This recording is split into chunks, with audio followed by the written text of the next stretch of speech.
Hello! Greetings out there in Twitch land.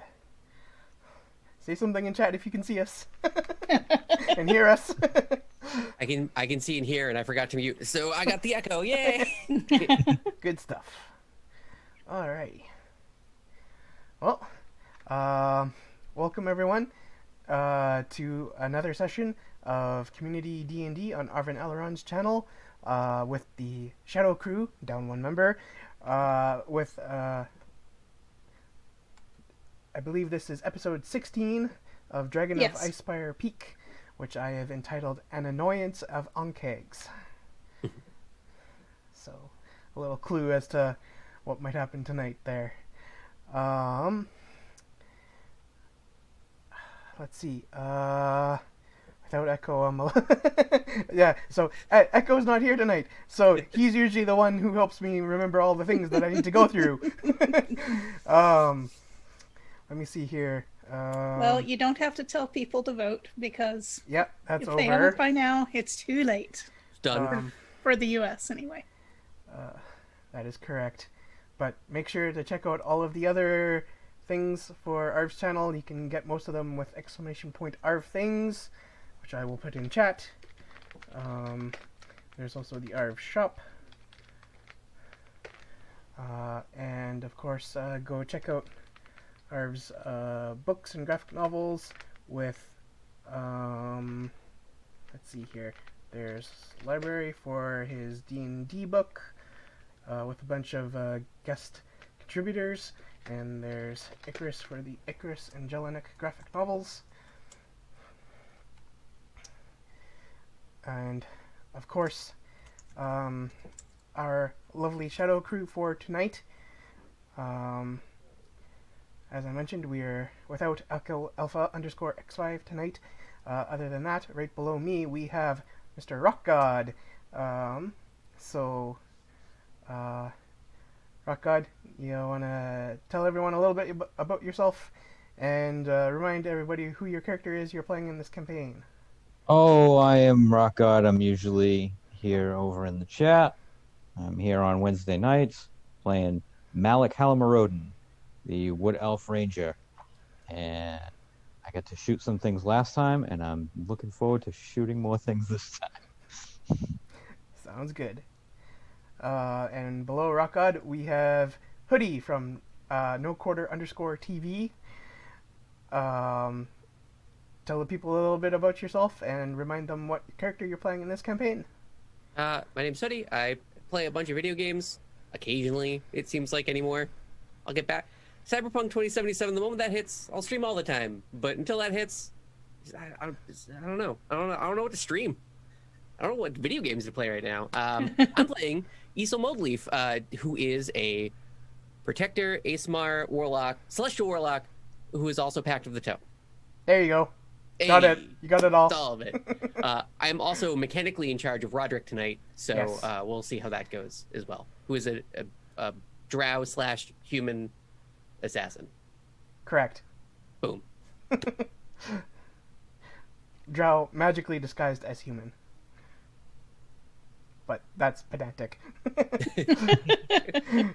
All the drow racial features, none of the drow looks. Boom. Yes, exactly. So normally underneath Hoodie we would have Echo, but as mentioned, he is not here. And at the bottom of our webcam lineup, we have Trish. Trish, tell everyone a little bit about yourself and give them a reminder about who your character is in this campaign, please. Hey, I'm Trishy Matson. I am an active podcaster. Just launched a new one recently, which I'll talk about at the end of the stream. I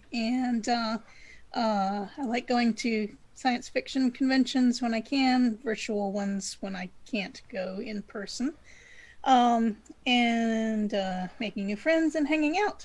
And I am playing Grace of the Refreshing Breeze, a Tabaxi bard, and I am not looking forward to the rest of this fight that we're about to... Well, Grace isn't looking forward. I am looking forward to playing tonight. But we do have some tough opposition coming up, I think, and we've already used a lot of our spells and things. Yeah. So we'll see how these upcoming this upcoming encounter or encounters possibly go, depending on how our group decides to tackle things. Um. So, as a little reminder of what's happened in our campaign so far and what happened last time, the party had been in Phandalin and had done a bunch of shopping and whatnot, and then they were going to continue on a quest to bring supplies to this loggers camp that is run by the brother of... I want to make sure that I got this right. I know it's Tiber Wester is the brother of Phandalin's townmaster, Harbin Wester, who is the cowardly guy who always hides in the town hall. And so they arrived at the camp to find it seemingly deserted, but there was the smell of blood and there was some disturbed earth patches and stuff, and they were quickly... They found out that the camp had been besieged by Ankhegs, which are these large insect-like creatures that pop out from the ground and had attacked the camp. They dispatched 3 of them, and then Grace was able to figure out that there were some more still lurking underground around other parts of the camp. And I believe that's pretty much where we left off. Did I really miss anything important? In my notes, I have written down, I have an adult white dragon for 7 minutes. Right, the illusion. Because major image. Yes. I totally forgot, so I'm glad I wrote that down. I forgot about that too. And then I also have bark skin on me, so... Yep, because Malik had put that on you. Yeah. That is correct. The 2 spell notes I have. And of course, this is all under the banner of doing adventures in this region, kind of near the Sword Coast, to eventually become strong enough to tackle the titular Dragon of Icespire Peak, who had claimed the life of one of their former party members. Well, before Grace joined, but yeah. Yes. Anyway, I think that sums everything up. So, I suppose let's dive into it. Quick question. Yes. Where was Hemingway still in the building? My lizard familiar. I actually had a note to ask you about that because that's what my I thought that Hemingway had still been in the building. Yeah. But... I think it was as Hemingway was because I sent Hemingway in again or something. Well, the door was locked. Yeah, the door had been locked and blocked because so he couldn't get through. That was a kind of around the end of what I remember Hemingway doing. So yeah, and then the fight started. Yeah. Okay. So I'd probably immediately start calling Hemingway back. Okay. But also would. I think I was moving the adult white dragon around as well. I think I perched it on the roof of that building. Yes, it was on the roof of the building. That is correct. Okay. So, would you please describe to me the route that Hemingway takes to get back to you? Assuming that he's at the door over there. Sure. Since I don't think because I probably would have given the command to just mentally to just come back. Yeah. So I'm gonna assume Hemingway has no higher knowledge going into this. So just kind of I'll use my thing here. I'll just go from here and then just kind of scoot on down and out and back over. Okay. Have Hemingway. Can Hemingway give me a perception check? Sure. That's worrying. While we're waiting for Hemingway, I'm Yes. gonna walk over here to Roderick and I'm going to cure wounds on him. Okay, that's probably a good idea, considering he was injured.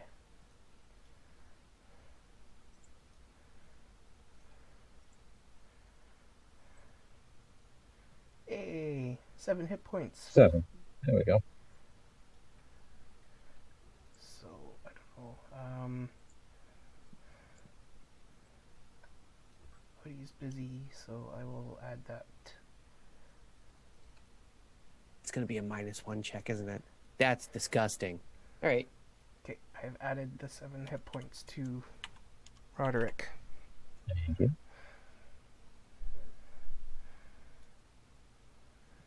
Ho ho ho! Ooh, Oh, yes. that's a nice way to start. Ooh. Lizard's not going to die. My magical lizard that can come back at any time will not die today. So as Hemingway kind of scampers across the floor of that building, kind of coming down the south, as he reaches kind of about this point, he starts to like kind of like hear this like kind of like breathing slash chittering sound coming from below the floor of the building. And he is then able to like, but his very light, small, lizard footsteps don't trigger enough of a tremor sense for the creature to burst forth. Yeah, I guess I'll probably get magically pinged in some variety from that. Let's kind of look at everyone. They're in the building. They're also these fun folks. They're also in that building where survivors might be. So yay. That's news. Wait, the big insects are in the building. Yeah, that's what it seems like. Are they having a party? If the party is underground, yes. Oh, well, I certainly don't want them to bust through the floor of the building and destroy the whole thing. I could use thaumaturgy while standing on top of some logs and try and get them out from the building. Maybe draw their attention elsewhere. Yeah, that sounds like a good idea, but maybe we should kind of set up like an area attack. Maybe if you draw them out over by that wagon with the barrel on it, and maybe I'll go up there on the ridge, and I can fire down from that way, and then Grace, maybe you can go up towards the north where the logs are. Mm-hmm. Maybe we can kind of surround them. What do you think? Well, didn't Grace say earlier that there was also some over there? Wouldn't we just be we could If clear I them all recall out. correctly, there were two groups of the Ankheg left. One by the building and one somewhere else. Yeah, it was up by this other set of tents, this more northerly camp. So we took quite a bit of damage fighting the Ankheg for the first time. Maybe we should think about just trying to sneak these people out instead of getting into another battle. I mean, we could. I feel fine.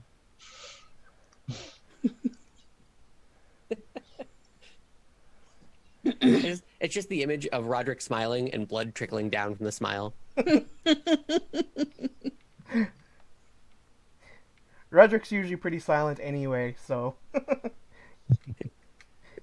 I also feel fine, but those were terrifying, and I don't want to fight them again. And also, they didn't really seem to care about this amazing white dragon I made. And just, can I get a little bit of credit? Look, it's amazing. It is amazing. It's It a is. very skillfully done dragon. It just unfortunately didn't have as much of an effect on the Ankheg, on these creatures as we had hoped, as we would have hoped. Thank you. I needed that.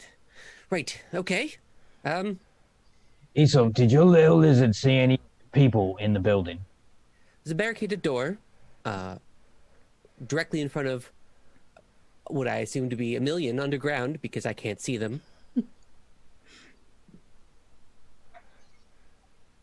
Oh, maybe, wait, that right there is a window, right? Um, I'm assuming that's a door and that's a window. L3. Let me double check here.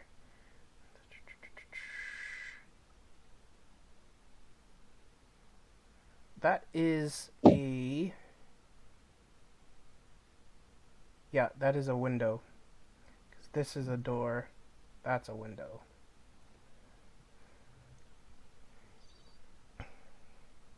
I wonder if these things could be vulnerable to water. If we tried luring them off the edge of this pier, would they be able to swim back, or would they possibly drown in the water? Since they look kind of heavy. Way to deal with them, that's for sure.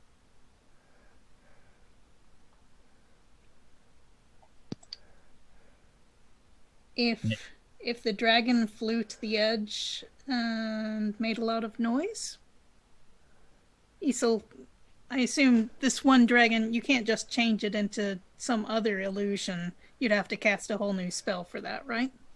Correct. I can make it fly and move around. I just can't change its general shape. Right.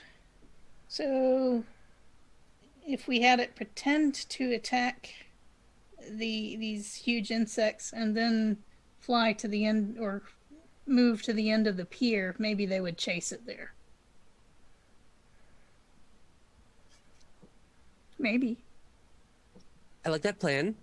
I like that idea better than trying to surround the things and hopefully not find out that we had just put ourselves into a trap instead of them the other way around. I do also still have an ability to fly today, so I can use myself as a bit of bait with thaumaturgy since I have to be the source of it, regrettably. So I can cause a tremor and then fly away out of hopefully their sight range or something. And then we can maybe scare them with the dragon into the water. Ooh, I like that idea. I think that's worth trying. Also, side note, Hoodie, just remind me of something. Mhm. I know last time Isel had used the Crown of Greed to try and detect if there were any like gems or magical items or whatever, but you were like back over here when you used it, right? I was very far away. Yeah, okay. Yeah, I wasn't like anywhere near. I think, yeah, I was like down here or something. Right. Okay. Just wanted to double check.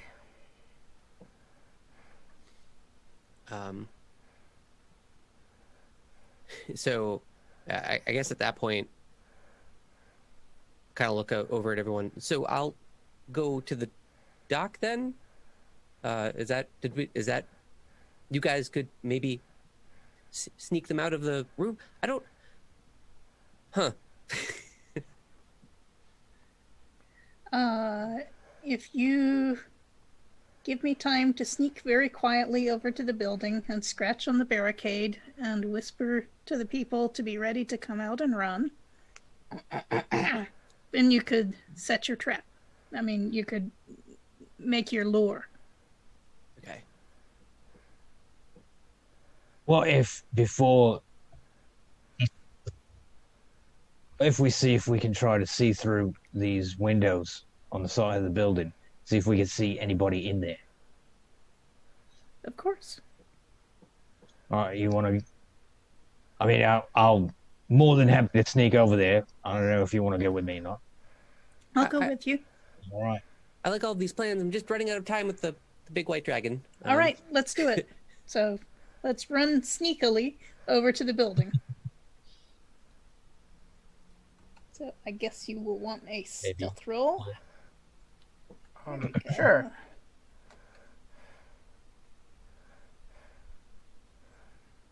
I clicked on it. Let's try If again. Roderick passes, I will roll 2d6s and heal him. Oh, it is rolling. I'm just not hearing a sound for it. Okay. Well, just take the first one then. Yeah, definitely take the first one.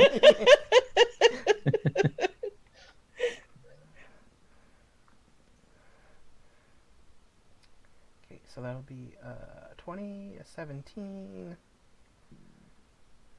Also going to heal Roderick for 6. Ah, okay. So what? 22. There we go. That's at least one hit from the Ankhegs.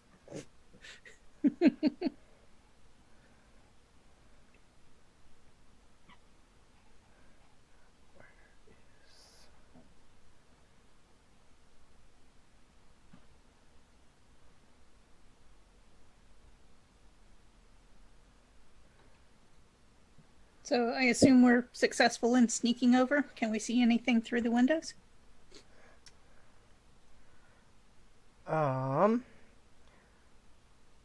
So yeah, you are successful in sneaking over.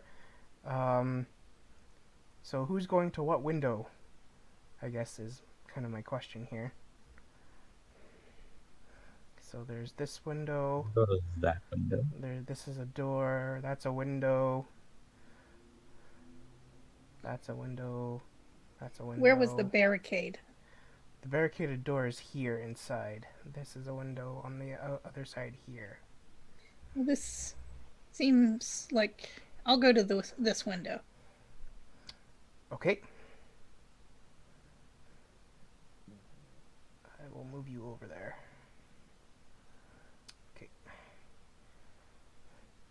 Isol, are you moving somewhere, I guess? I'm standing on top of, like...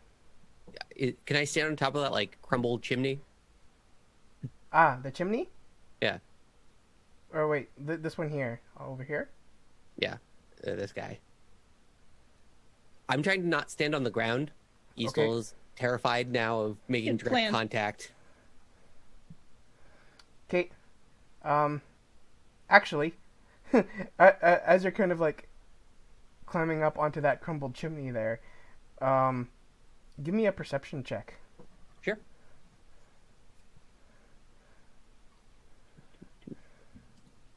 Perception. Wow. I don't know what to say. The dice are favoring me in some capacity. So weird. Okay. You notice some strange lumpy spots in the ashes down at the base of the fire pit, like by this chimney.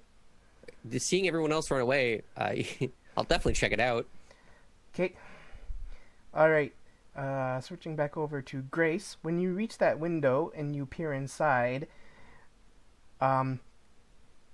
you see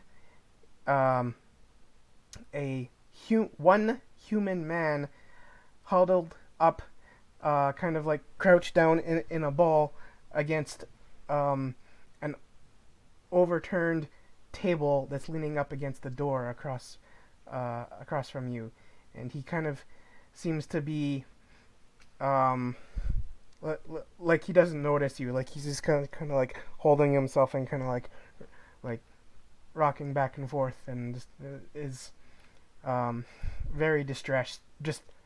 Distressed. Okay. Is the window just a hole, or is it a glass, or what? There is glass, but it's like it's one of those like four. Okay. I know there's a word for that kind of window. I don't know what it is. Right. It's 4 panes, not four one panes. huge sheet of glass. Yeah. And it's also not very big. Like it's like maybe like 1.5 feet by 1.5 feet. Does the man look like he could fit through it? No, he is probably about 6 feet and overweight. Yeah. Okay, that does not simplify things at all. Okay.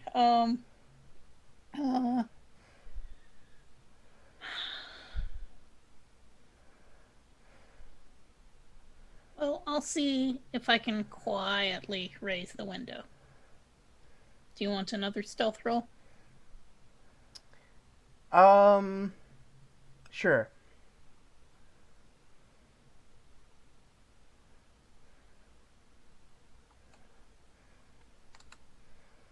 I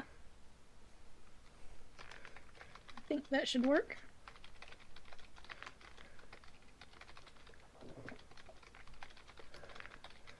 Yes, it does. All right, well, I think I can get through a 1.5 by 1.5 window. Cats can stretch into odd places, you know. All right. So you managed to sink your claws into kind of like the edges of the window and are able to kind of like very carefully able to kind of like you try to see if it kind of like will raise or whatever, and it kind of and then it kind of swings open a little bit from the top and opening from the bottom, so it kind of angles out a bit. It will be kind of just large enough for you to kind of like squeeze through. It'll be a tight fit, but you will be able to squeeze through. I guess my other option is to throw something at the man to make him look up. I'll try that first. Just grab a clump of sand or dirt or whatever. All right. And try and hit him on the head, you know, to get his attention. Sure. So you pick up some pebbles from the ground outside, and No, not a pebble. No, I don't just- want anything that'll click when it hits the ground. so just sand, yeah. dirt. Mhm. Okay, fair enough. All right. So you throw some dirt in through the window. Yes. And it hits him in the lightly, kind of like across his brow, and then he kind of like shakes his head and he like looks up confused, and he sees you staring through the window, and he kind of, it seems as if he's about to open his mouth to speak, and then like his eyes go wide and he shuts his mouth and he kind of like looks at you, and then he was like gestures as if he's like, what's going on? So I put put a claw to my mouth and gesture him over to try and get him to talk with me. Okay. So as an update on the other characters, Malik, through your window, you see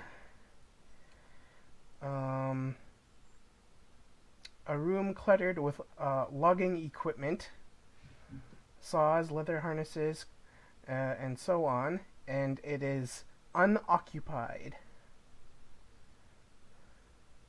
All right.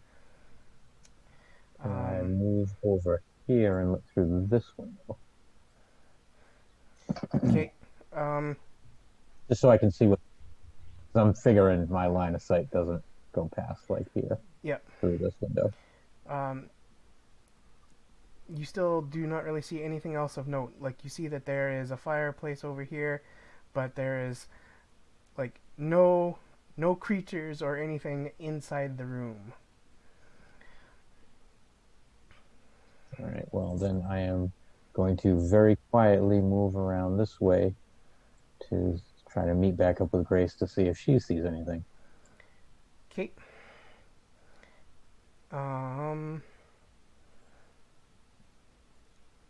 So when you left this window, would you have like tried to say anything to Roderick, who had gone to the door, or are you just kind of letting him do his own thing? I mean, he rolled a 24 stealth, so I'm assuming I don't even know he's there. Okay, fair enough. Okay. Roderick will then also kind of come around this way. All right. Isel. So, you noticed this strange lumps in the ashes, and you wish to investigate it. So as you are kind of digging through the ashes, you find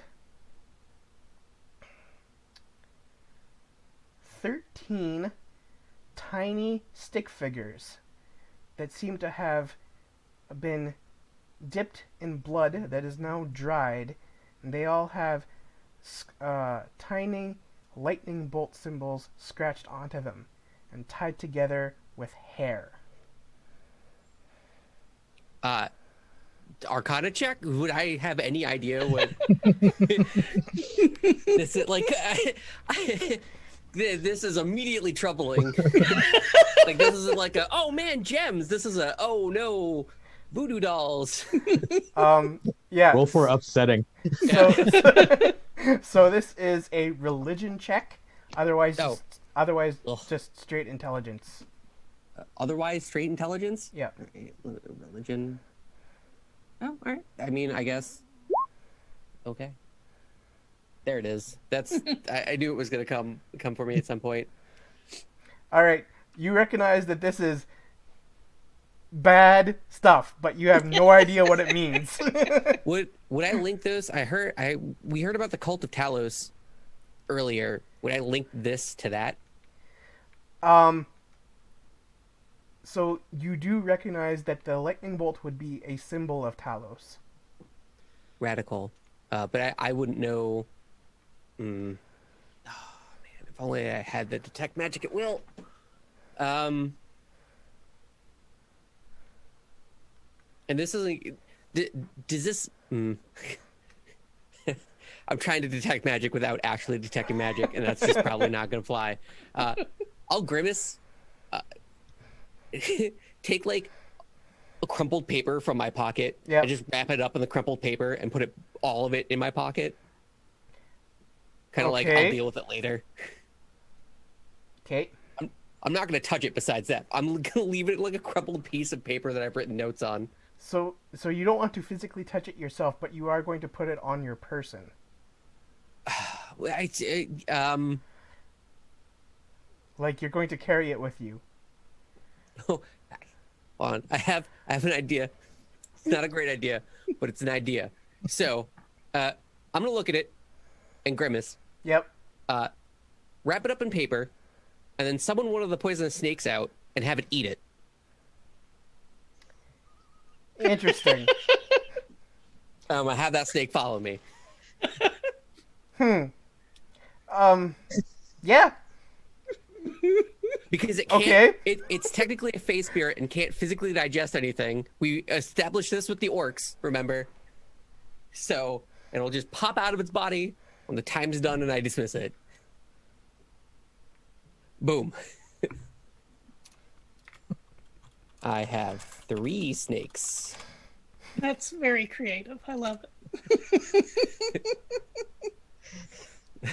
Did you see that coming, Shadow? Absolutely not. And I'm using pre-established canon. Yeah. I've checked with. Oh boy. All right, so fucking chaos crew. I love it. snake. And then, having discovered that, I will start trying to very unrhythmically, very quietly make my way over to the dock.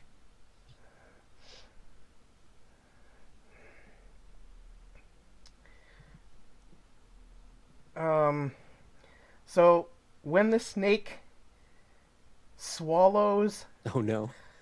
the weird dolls, there is all of a sudden a strange tremor-like sensation under the ground that starts coming towards you from this other camp area. I send the snake away. No, you want it to follow. You want the critters to follow you. Yeah, no, I'm sending the snake like down here, like away. Okay. I'll pop that bad, and I'll see if the snake, if the tremors start following just the snake.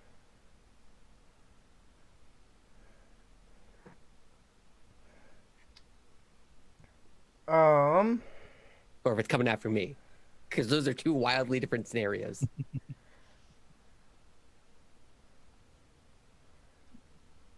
There are no more tremor-like sensations for the time being. So they didn't. Did they go after the snake, or they just stopped? They just stopped once the snake started moving. Oh, okay. Oh God, I hate that Isol's a child. Quizzically, with a brow raised, Isol will then immediately start doing experiments and send the snake just a little bit closer. Nothing. Okay, and a little bit closer. Still nothing. And then to over here. When it heads over that way, then there is a tremor sensation just kind of north of you, crossing over, kind of as if like this bundle of logs, like you can notice them kind of jiggling a little bit. Okay, yeah, I'm gonna. Okay, so the snake is mechanically a snake.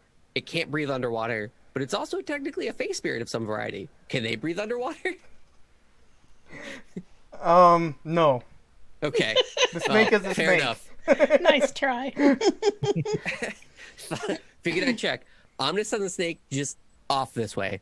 Having seen all that happen, I'm just gonna send it straight off that way into the nether. Just like see. I'll give it like a thumbs up and a smile, like you did well. Good luck on your adventure. So is it carrying what it swallowed off with it? Yeah, it's carrying that totem just away. It was kind of over here, and now you're sending it up there. I'm just kind of trying to figure out, would it have gone south or north of the chimney? Oh, it would have gone south of the chimney. Yeah, okay.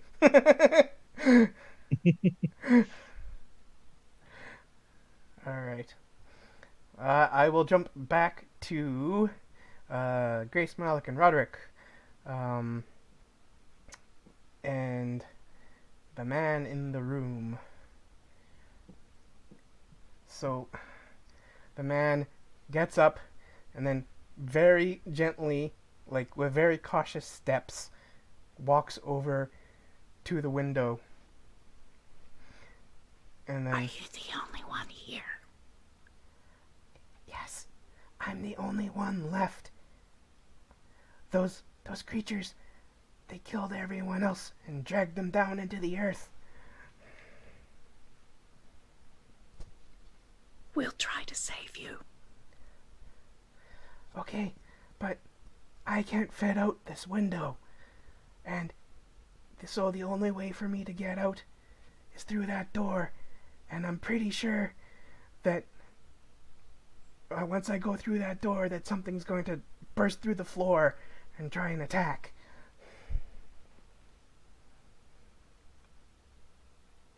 We're making a distraction. Be ready. Okay? Thank you. I hope it goes well. Don't die.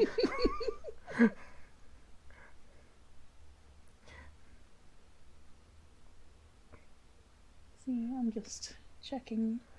I don't think I have any realistic way to try and widen that window.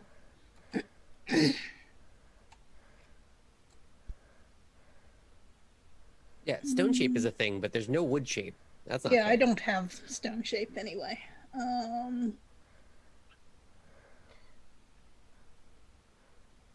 In the interim,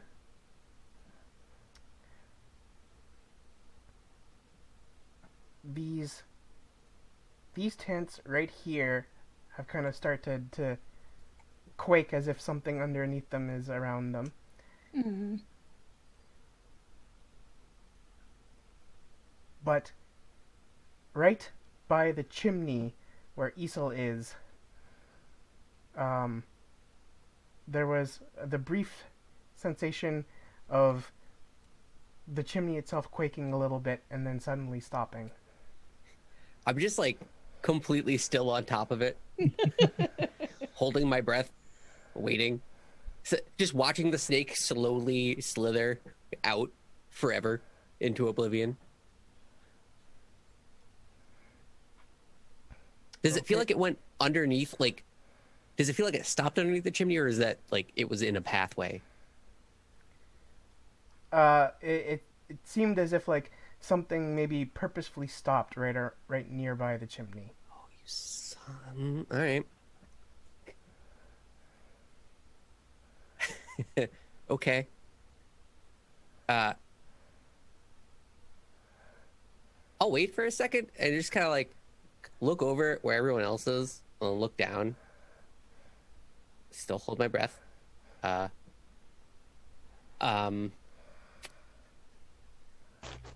doesn't feel like it went away at all, huh? And the snake's still going? Not discernible. Not discernible. Not discernible. But the snake's still going, and like kind of like as it like disappears out like away in the distance and kind of out of your view, I guess. Mm-hmm. You can kind of see like behind it, like in the grass and the trees, there's kind of like this slight shimmering follow, as if something burrowing underground is following it. Is there like a loose stone of the chimney near me? Like, can I pull up like a brick? Yep. Can I throw it like here? There? Yeah. Right there. Isel does not have a lot of strength. This is very far. He'll tell you all about it later. How he threw the furthest he possibly could. It was an amazing throw. So if you just want to pick up a brick and throw it right there, yes, that is completely within your capabilities. I don't need you to make any kind of check for that. You may do that. Okay. Yeah. Isel has a theory and he needs to test it, so that's exactly what he's going to do. Which is regrettable. Okay.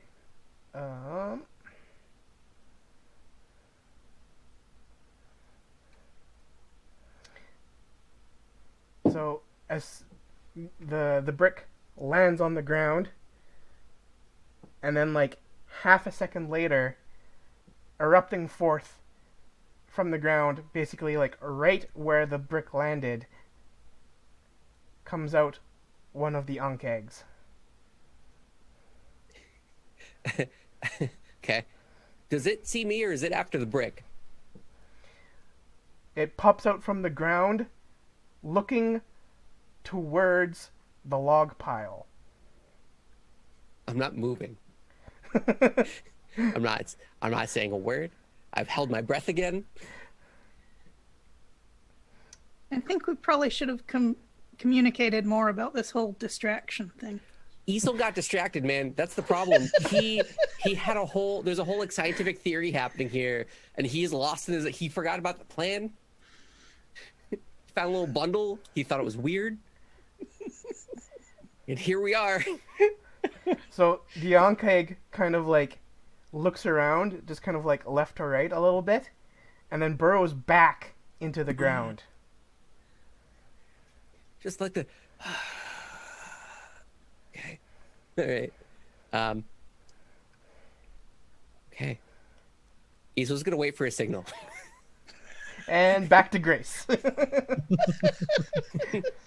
Now, Grace and Roderick have all kind of been over by this side of the building, and of course, Roderick, who's kind of been like on watch, notices this Ankheg that has popped out and then gone back down into the ground.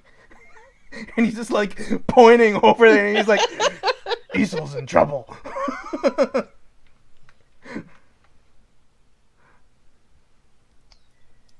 All right.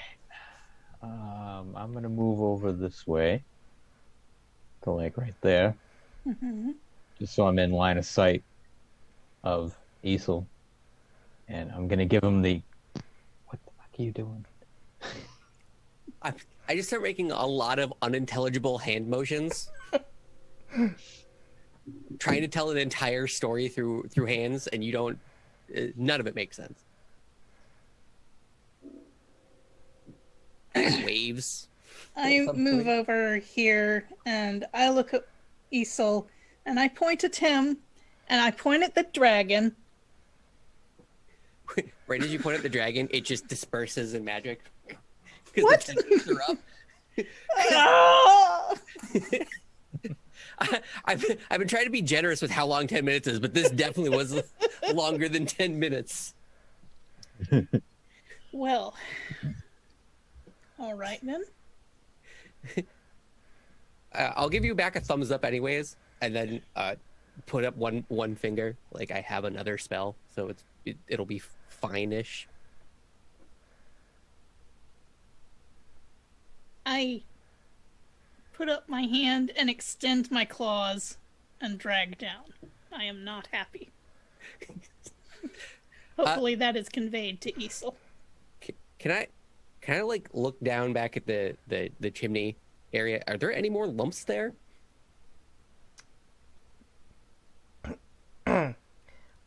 Not in the ashes of this chimney, no. Issa will begin a very complicated hand motion to the group at large about trying to look around for a bundle of these weird stickmen that are covered in blood with lightning bolts on them, and it's like 5 minutes of me making just awkward, weird hand motions, and then trying to link things together, and then trying to spell out words with my body, and I don't do it right, and it's just a nightmare. I shake my head and turn to Roderick and Malak and say, maybe he'll do something useful when the fighting starts, but I think we need to try and get this guy out. Do you have any idea what the fuck he's trying to tell us? No. Right. Right, so your plan was to try and get these things into the water, right? Yes. All right. For them to get lured into the water and see if that incapacitates them. And it seems to me like they follow like what they feel on the surface going in, right? So what if we sneak over to this pile of logs right here that's near the water and try to push them in towards the water? Do you think maybe they'll follow that? And then we could get out of here? We could try. How fast did it look like they were able to move before? Do I think that we could outrun them?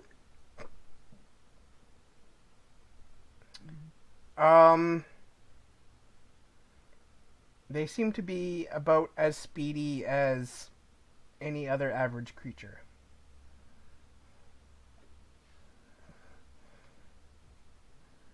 All right. Is I think how I will phrase that. Easel's gonna hold up like a thumbs up or thumbs down and then shrug.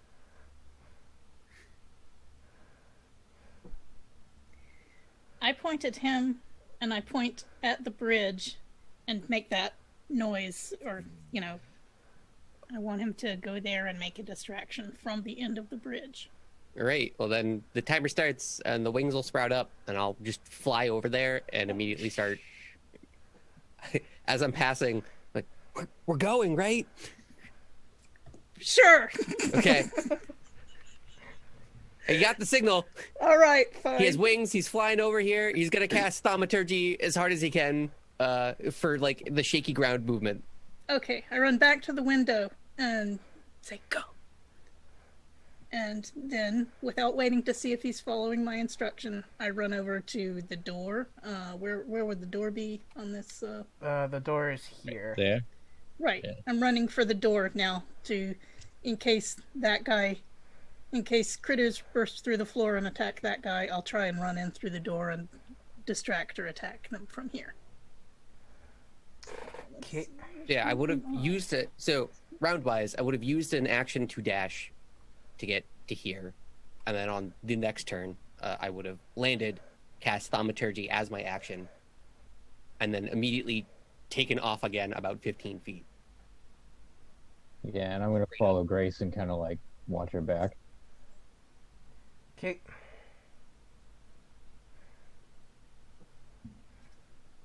So does the guy run, or does he move, or will I find that out later? Next Just round. dealing with some stuff for a moment here. So Roderick is coming with you guys. Are you trying to measure how far vibrations travel underwater? So you're making kind of like the ground check and everything, basically right around this dock area, right? Yeah, and yeah, and I'll only do it as the one action at first. I'll do it. I'll take off 15 feet, and then I'll wait. And if nothing happens, I'll land on the next turn, and I'll do it again.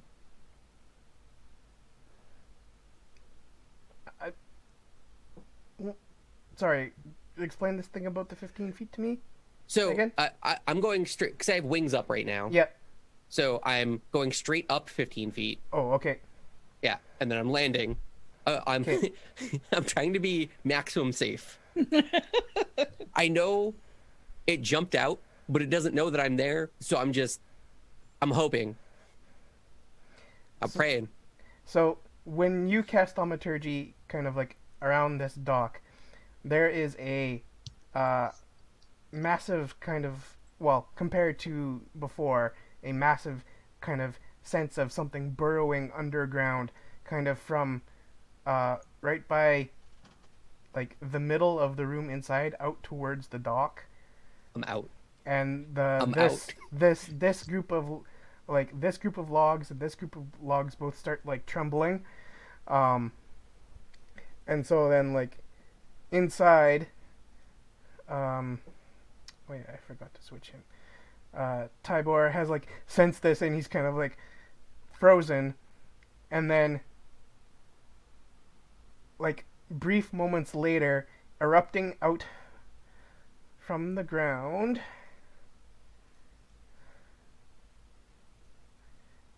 Oh Lord. is Wait, is an that one bigger? Ankheg that's about Oh, it's way one and a half between about 1.5 to 2 times larger than a normal one, Oh, and another normal sized one pops out over here. that's like Mama Ankheg or something like that. Um, Oh Lord. and then like when these things kind of like erupt through from the ground over there, Tybor then bolts like he throws the door that had been barricading the door aside and like rips open the door and like dashes out to join you guys out here. And he immediately hides himself behind all the rest of you as you all look over in horror as these things are up from the ground, or are now above ground and are focused on the winged easel out by the end of the dock. So Roll for initiative. okay, yeah, it's fair. They're going towards Easel. Oh yeah, their attention is on easel. Okay.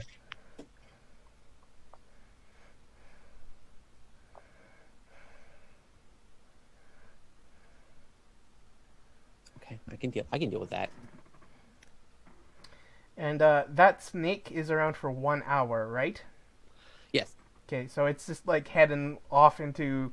it is. It is The following that forest. coastline Yeah. as far away as it can go. Okay.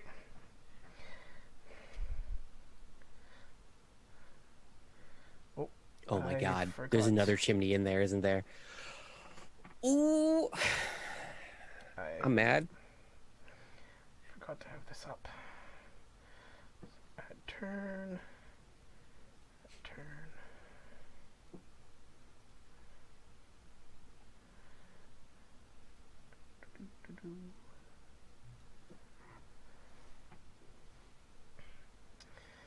Okay, so Grace's initiative is 15.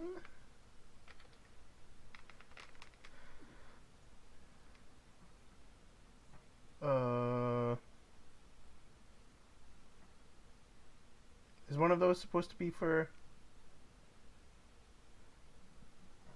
Oh, did I roll? Yeah. So the second yeah. one is Roderick. The second one is Sorry, Roderick. yeah. Yeah. Okay. For some reason that doesn't show up in the chat log, but so the 15 is Roderick. Easel is 12, And Malik is 22. Holy crap.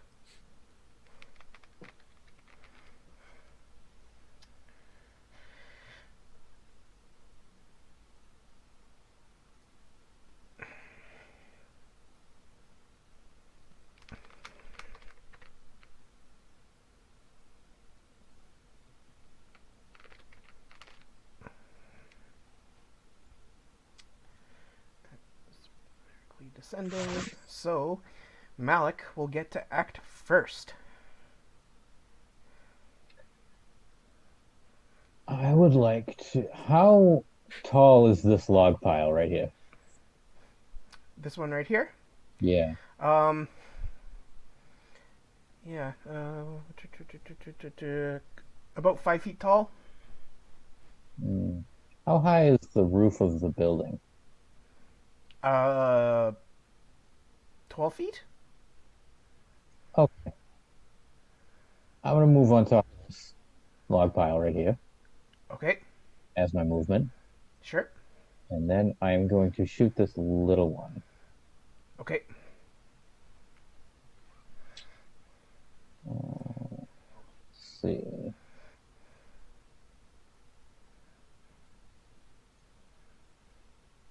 Ooh, that's not good. 13. 13 13. does not hit. Damn. So, your arrow clangs off its carapace. And as my bonus, I'm thinking.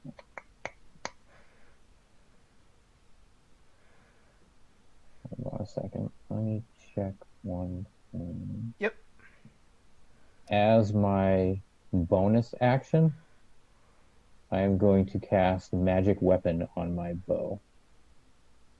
Okay.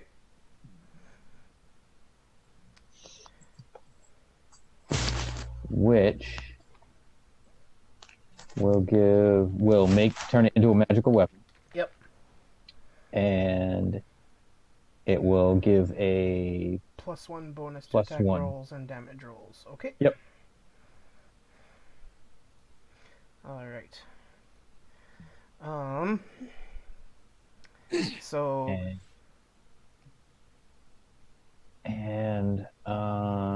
because I only moved 5, 10, 15, 20. Yeah, I would like to use the rest of my movement to try to get up onto the roof. okay. I will get you to make an athletics check for that for me, please. Right. You need some upper body strength to lift yourself up onto the roof. Yeah, no, I fell right off the roof. The bounce off of the house. Damn it. Oops.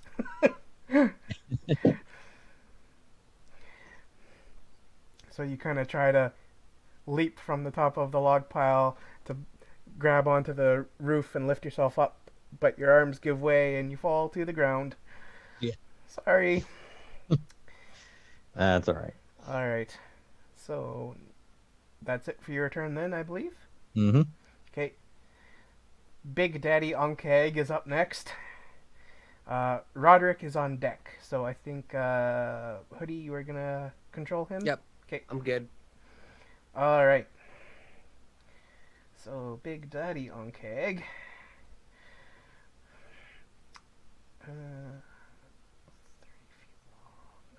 Yeah. Okay.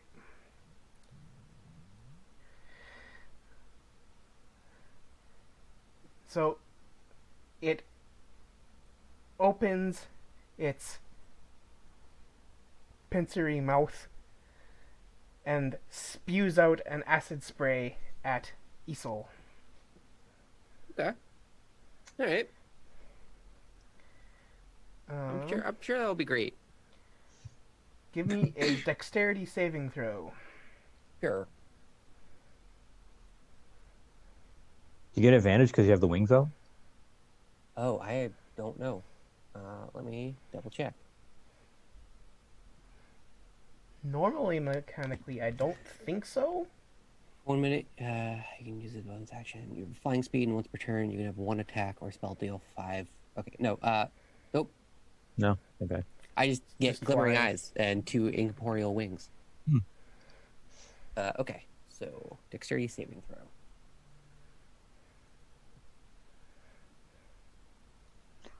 It's not good. It's not good, Bob. So that will be 8 acid damage. Okay, that's fine. That's fine. That's 85, not 25. Great.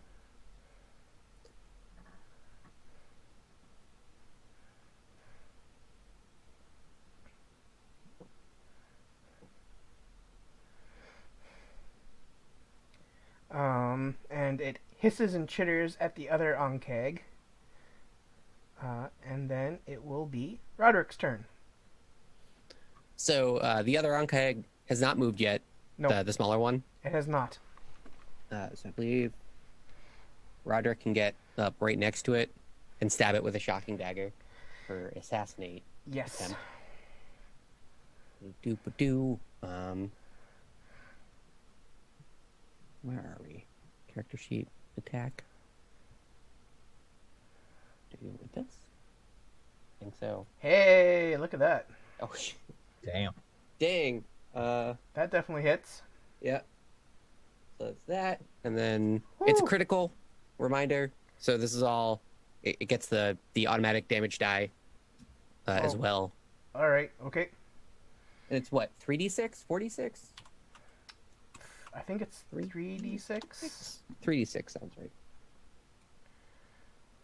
So 6, 12, 18 plus what is the shocking daggers damage die? It is a d4 and a d6. Okay, so 10 plus 18, 28 plus 36, 46, 50. 50 damage. Jesus Christ. I'm just gonna double check this math here. So that should be 14 plus 10 is 24 plus 8 is 32. And the critical damage gets added to the sneak attack as well. Oh, So because it's max on the damage die for each of those, so it's an right. extra 18. Yeah. Gotcha. Yeah. Okay. Assassinate's crazy. Jeez. Oh man, yeah. So yeah, that would be 50 damage. So, where's Ankheg? Yeah. So that's dead. And then cutting action to dash and hide behind. Boom. All right. Bing, bang, boom. We in, we out.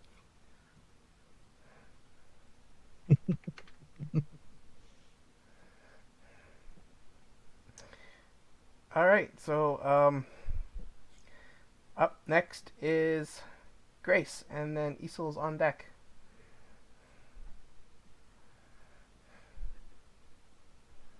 Yeah, I had a plan. Now I have to think again. Yeah. Assassinate is kind of crazy. Yeah. Um, I just deleted it like an entire token. It just feels so weird.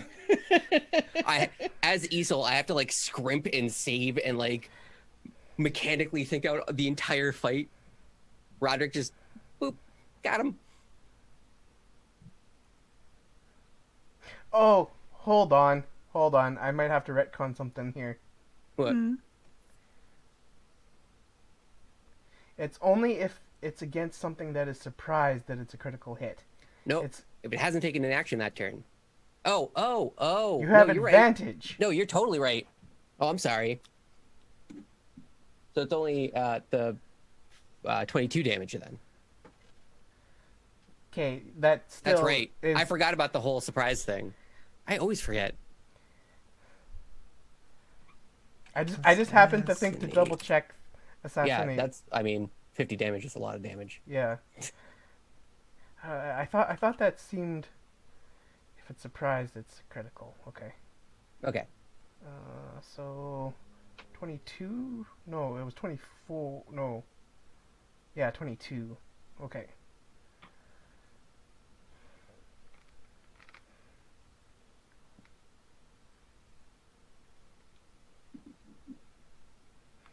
Okay.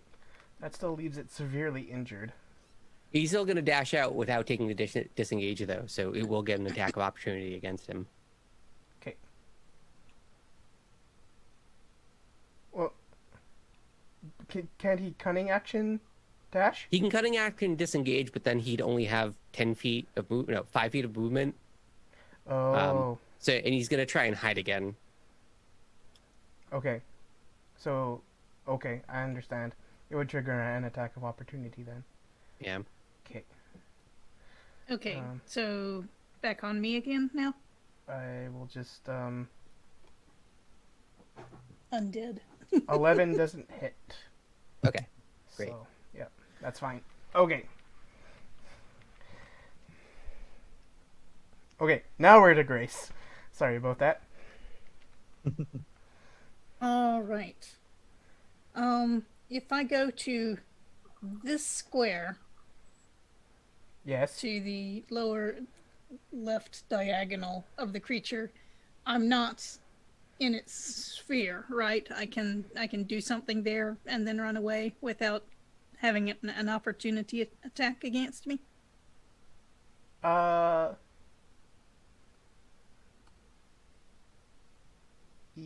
it looks like I'm not touching it.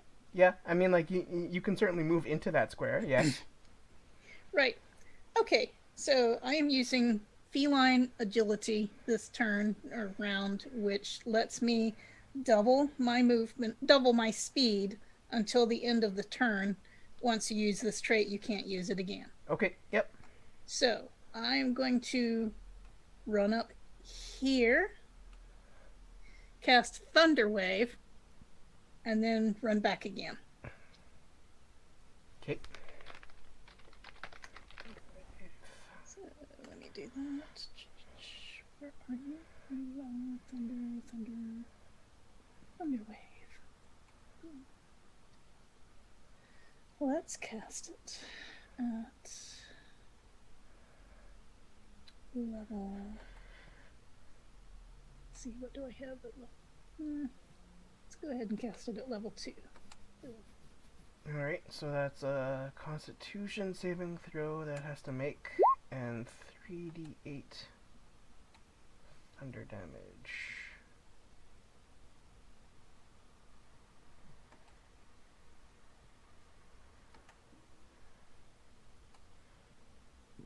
Con save. Well, it will succeed on that con save. Oh no. Then it only takes half damage. Okay. And it is not pushed back. I was hoping to push it onto the wharf or pier or whatever you call that. Pier, I guess. Mm-hmm. But on a successful save, the creature takes half damage and is not pushed. Okay. However, unsecured objects that are within the area of the effect are automatically pushed 10 feet away from you.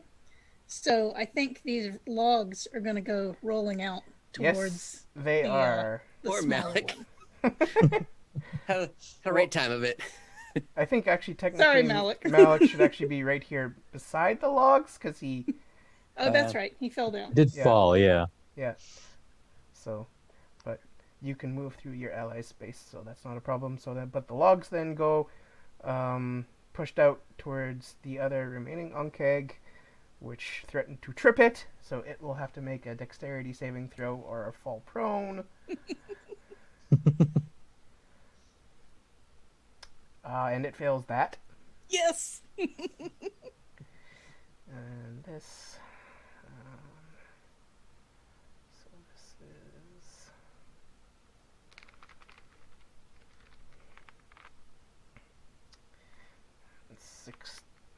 Six thunder damage to the other thing. Cool. Alright. All right. And with that accomplished, I'm going to take my bonus action, and I am going to use Vicious Mockery. And you dreadful unnatural bugs, you don't know what you are even. You're huge, but you're ugly, but you ought not to exist at all. Okay. And where is... There you go. Dink. Oh, 3 points is not nothing. Alright, and with that accomplished, I run back to join the group. Save. Yeah, we'll fail that.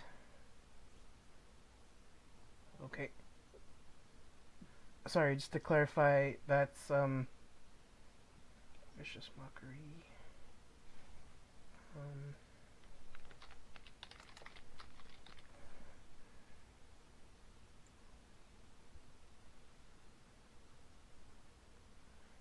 At one creature, yeah, okay.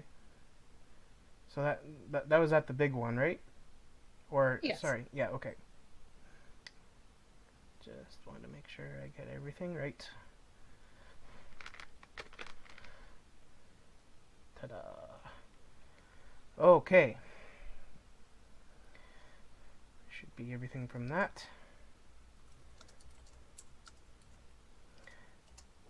Which I believe then takes us to Isol. Okay.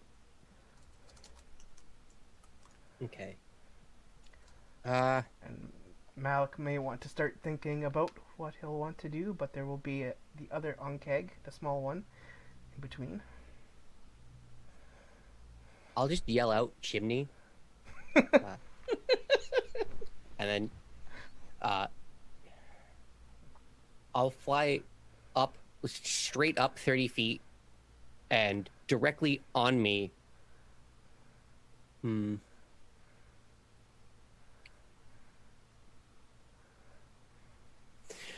I don't know if I want to do another major image or not. No, we're gonna go for Hypnotic Pattern. It's probably strategically better. Oh, but major image. No, we're gonna Hypnotic Pattern both of them. I'm just gonna like put it right on top of both of them. Okay. And just hope that they will register it. So, a twisting pattern of colors that weaves through the air inside a 30-foot cube within range. Appears for a moment and then vanishes. Each creature in the area who sees the pattern must make a wisdom saving throw. Yeah, so I wanna make the box not have Malik in it. So I'm gonna put it directly on top of the two Ankhegs.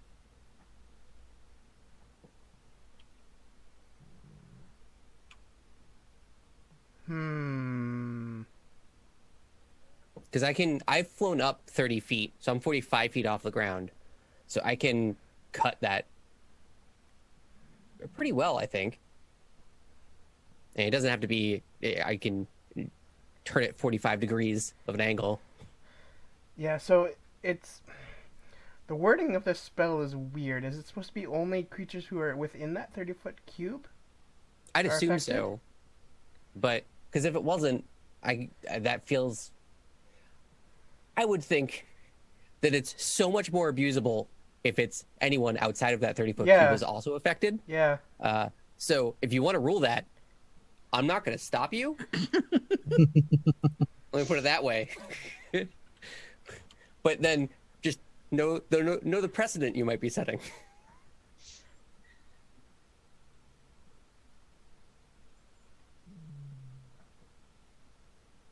Because I'll take. Yeah, no, it's okay. Yeah, it has to be within the 30-foot cube.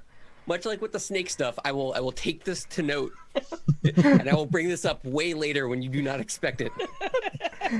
Gotta admit, I wasn't expecting you to use the snake thing to draw off like half of the other, like the other half of the Ankhegs. What a use of a summon! Perfection. Yeah. So I'll I'll do that then. So they have to roll a wisdom save? Wisdom save. Both of them, right? Yeah. Wisdom 15. Yeah, okay.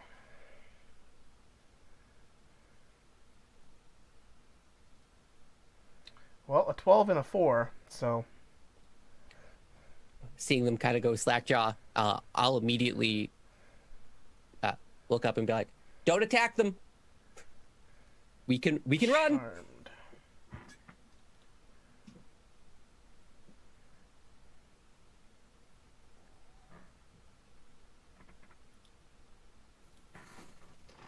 Ooh, yeah. No, that was definitely the better call than Major Image. Okay, they are charmed. How long does that last? A minute. Yeah, the spell ends for an affected creature if it takes any damage, or if someone else uses an action to shake the creature out of its stupor. Okie dokie. Is that it for your turn then? Yeah, I've used my action. I've moved. I'm not going to use a bonus. But wait, yeah. Oh no, I'm not a rogue. Yeah, I can't use a bonus action. I'm good. Yeah, because you're 30 feet in the air up from the end of the dock. Yeah, I'm Okay. 45 now because I flipped 15 initially, 15, and then another 30. Yeah, okay, right. Okay. Alright. So now we go to the Ankheg, but it is incapacitated, so it cannot take actions or reactions. I guess technically then it can still move, but I don't think it will. So then we just go to Malik.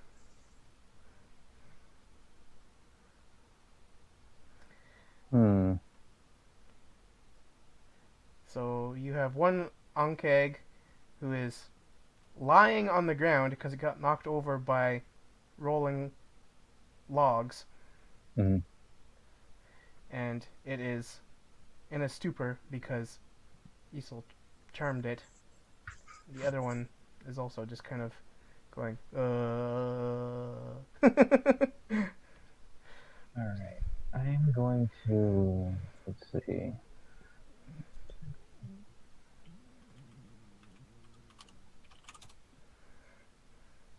I'm going to move right here. Okay. And that's it for now. Because Isol said don't bother him, so. Okay. Alright. Guess that means we go to the big Ankheg. And it is also still just in its stupor, so it doesn't do anything. It's just kind of staring up at Isol, hovering there in the sky. And then we go to Roderick. Roderick's going to take his entire turn to hide. I question that, but okay. Well, I mean, I'm sure. I don't know what Echo would do in this situation, but I think as a seasoned veteran assassin, Roderick would like to hide and not stab anything, please. Okay. Which means then we will go to Grace with Isol on deck.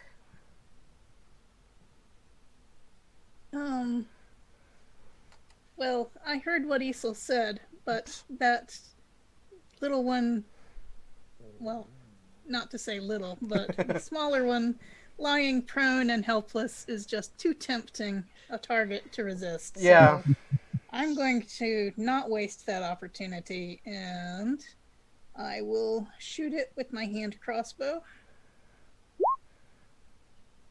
Because it is prone, 12 will hit. Yay! Alright, so what do I do for damage? Do I just hit hand crossbow down there? Yep. Yep. Alright. Okay. And I will yell, "Die, you overgrown grasshopper! Die!"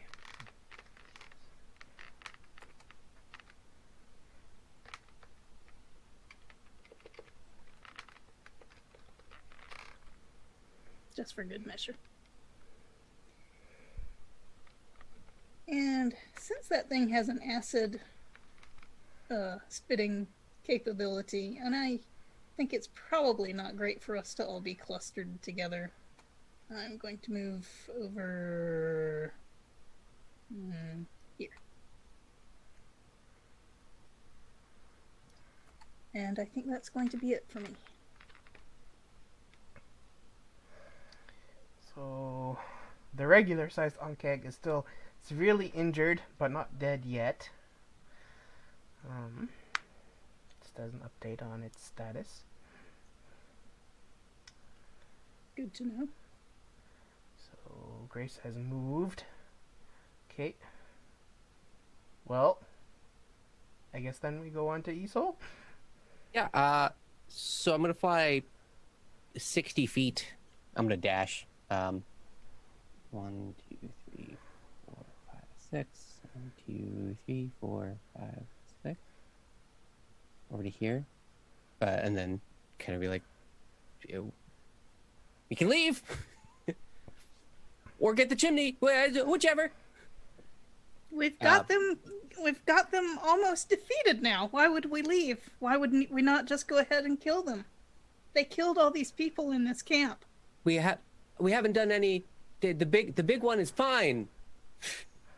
I thought you said the big one was damaged.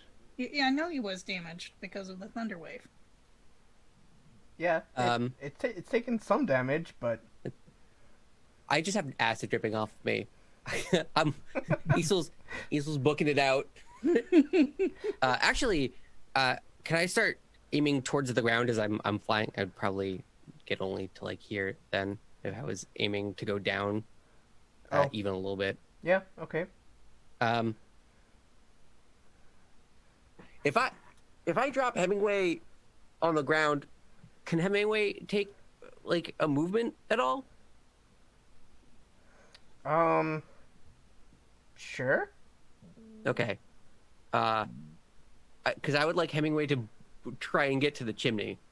Ah, yeah, okay. What is I don't think he'd Hemingway's fully make it. movement? It'd be like 1, 2, 4, 5. Lizard, I have it up. Where'd you go?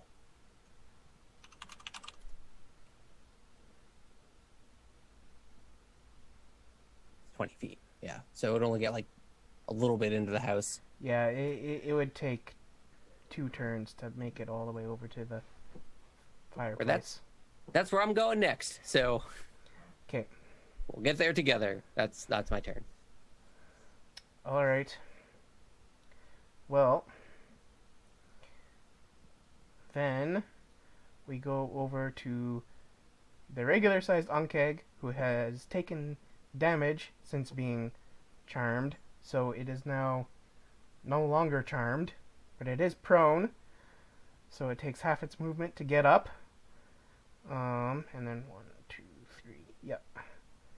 It can make it over to Malik. Sorry, Malik. And it will... That's fine.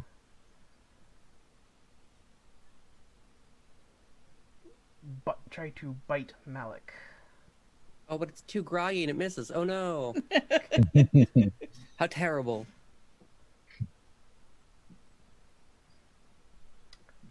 13. That does not hit. Yep, so it misses.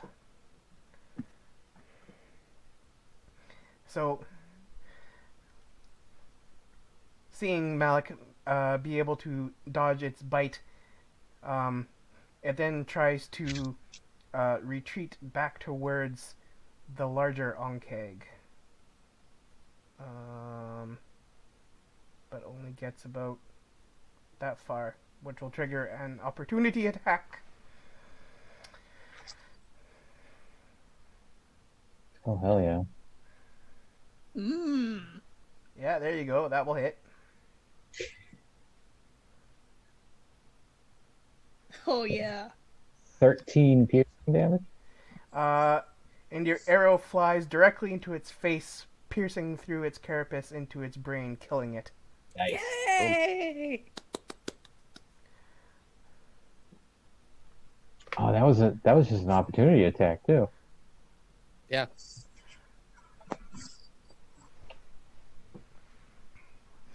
Okay, yeah, and now it's actually your turn. All right. So I want to take one step back this way, Okay. and I want to see what's in this barrel right here. Ooh.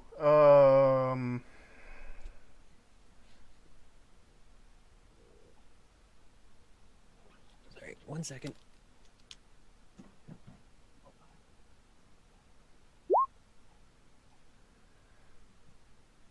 I got an 18 perception check.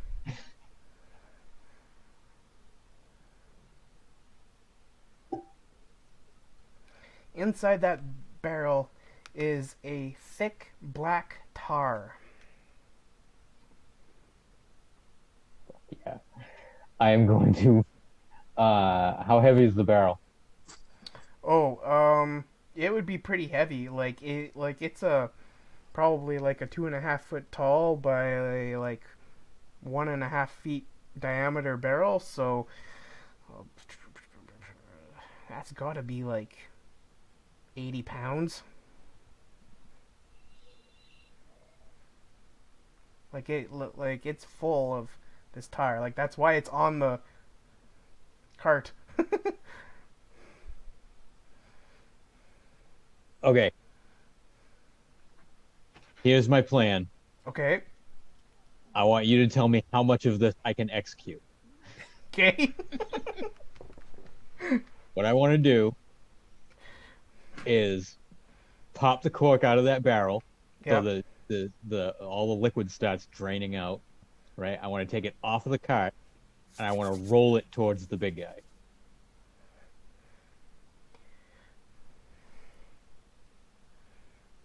Hmm. So opening the barrel so it starts like pouring out. It doesn't like it's pretty viscous, so it doesn't pour quickly. Mhm. Um, that's doable. Pushing it over towards the big guy also doable, but how far it gets, like there's the body of the one in the way, and the big one is also pretty far away. So I mean, give And me I a roll it you in. could give me an athletics check to see how far you can push it. If I that's roll it like in this direction, like that. yeah. All right, that's what I want to do. What did you want? An athletics check? Yeah. Not good at these. 15. 15's not bad. Um, so I'd say with a 15, 2, 3, 4, 5, 6, 7.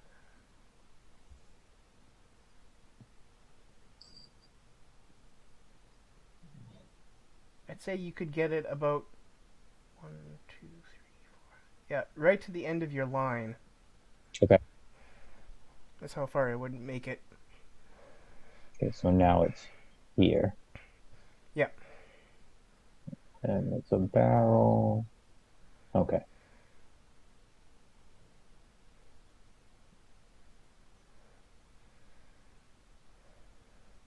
Now is that the end of my turn? Um, I Because mean, that was kind of a lot. I'll I just tell you, the next thing I'm going to do is shoot it with my exploding arrow. right. Yes, I expected that coming. Actually, but yeah, I'd say interacting with the barrel and pushing it would be your action. So like I, you would have yeah, movement left, but no, I'm going to stay right there. Yeah, I think that's all that's fair. okay, all right. Which will then bring us to the Ankheg, after which is Roderick, then Grace. Um, it's still just incapacitated because nothing's affected it yet.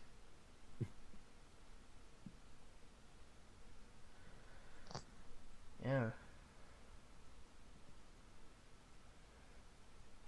Okay. So it doesn't do anything, which takes us to Roderick. I feel like Roderick can smell that combat's about to reinitiate, and is excited to be a part of it, and is trying to think of the coolest way to do an attack. So Roderick is going to climb up the side of the building to get a jumping attack position. He's gonna Assassin's Creed this thing. Yeah. Yes, that seems like a very Roderick move. Yep. So, athletics to climb the building, I guess? Yes. Or... Athletics to Okay. climb the building. Athletics. Not very good at athletics, are you, Roderick? Oh no. Well, that's enough. Okay. So, and then we'll use all of it, all of his movement.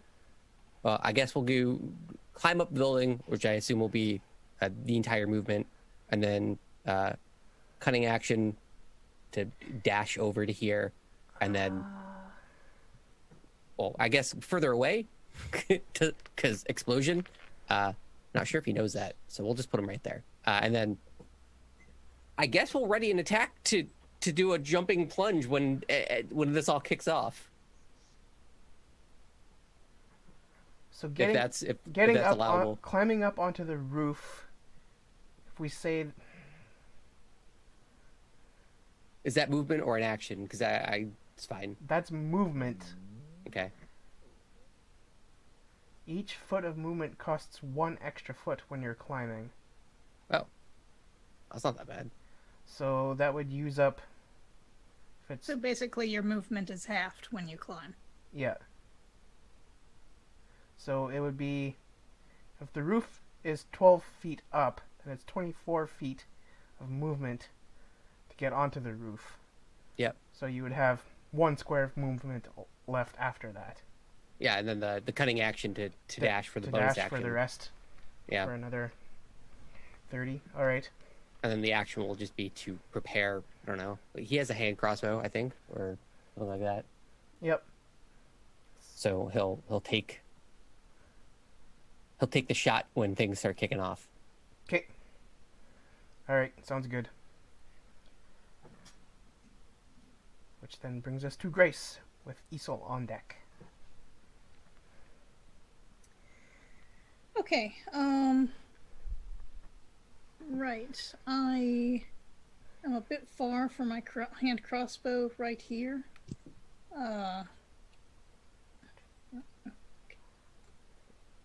Can't I grab my character? Oh, because I'm in the wrong window.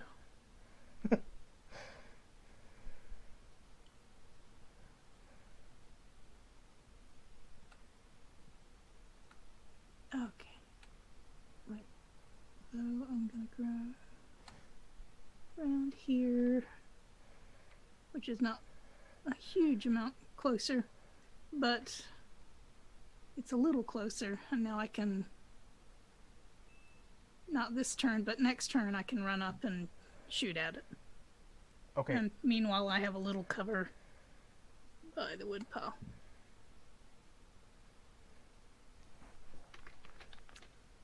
And I will not do Vicious Mockery because that would be an attack that could bring it out of its thing. So Oh. I run here and I get ready to shoot if it comes closer to us. And otherwise, that's it. All right. So. Okay. So, ready on the condition that it starts to move closer towards you. All right. Yes. Okay. So Isol. I'm like floating down and clambering through the door and getting over to this. I think I can make it to there on. I'd have to dash. So as I pass the dude just hanging out by the doorway, I'm gonna be like, you might want to hide around the building. All right. I'll just clamber through the. I'm like kind of hovering haphazardly. Like wings folding weirdly around me because they're incorporeal, so they just go through whatever. And then yeah, I'm booking it over to the chimney to try and search it, but I don't think I can do that if I dash. So 1, 2, 3, 4, 5, 6, 7, 8. Yeah. I mean, if you had sent Hemingway on ahead of you, if I say that, like, if Hemingway acts on the same initiative as you, then Hemingway would also get there at the same time as you, but be able to start searching through it, even if you yourself can't? Yeah, I can roll with that. Would it be an investigation check from Hemingway? Because that's a -5.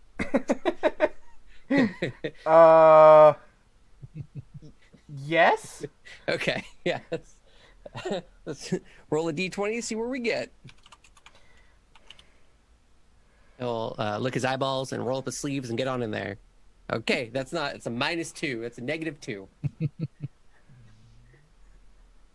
Sheesh. So Hemingway just kind of like rolls around in the ashes, just gets dirty. That's about it. Oh well, too bad. Okay. Oh, I should have removed that from the turn order. Okay. So now we're to Malik.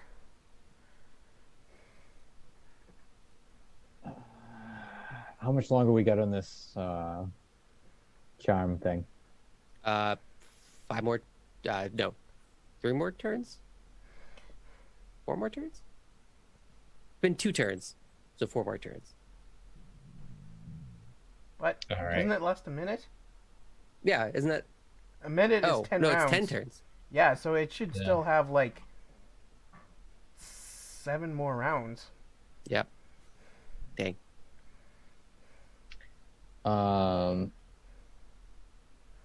Did I see Roderick go up on the roof? Yes. Okay, I'm gonna yell up to Roderick, say, "Hold until Aesel comes back out," and I'm gonna knock a explode. Wait. Okay. I'm waiting. And that's it. I'm just gonna wait. Oh, you're going to wait. Okay. Yeah, So- I'm gonna wait. Yeah. Yeah. Sorry. so you're also ready to shoot, Right. like, and your condition is Isol coming back out, or I'm just waiting. Yeah, I'm just waiting until Aesel comes back out of the house. So like, okay, I mean, I don't have to ready a turn or anything. I can just all right. No, yeah, that's fine. end my turn there. That's Okay. Yep.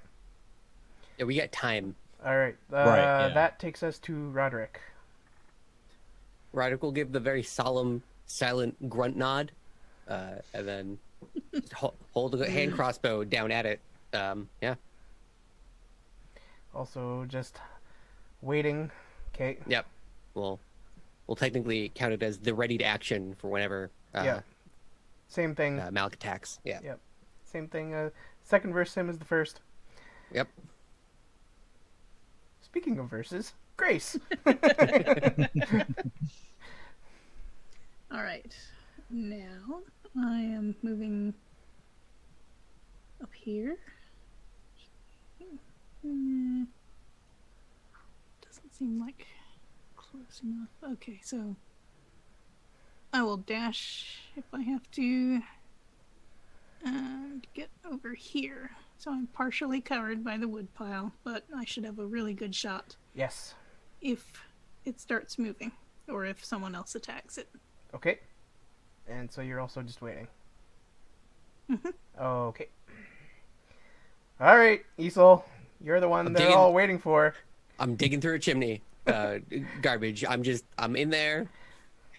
Get my hands dirty, covered in ash, all over. All right. Give me that. Investigation? Yeah, investigation or perception. Yeah, whichever.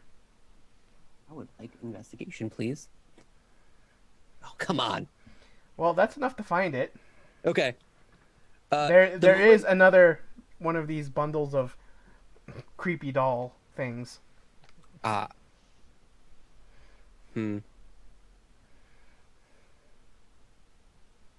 I guess I don't want to burn another snake. So I'll pick it up with paper this time. And I'll immediately start flying out of the room with it. Okay. So I'll probably get to there since the investigation would have been my action. Yep. I'll just kind of look at everyone and be like, wait till I throw it in the water, then attack. Okay.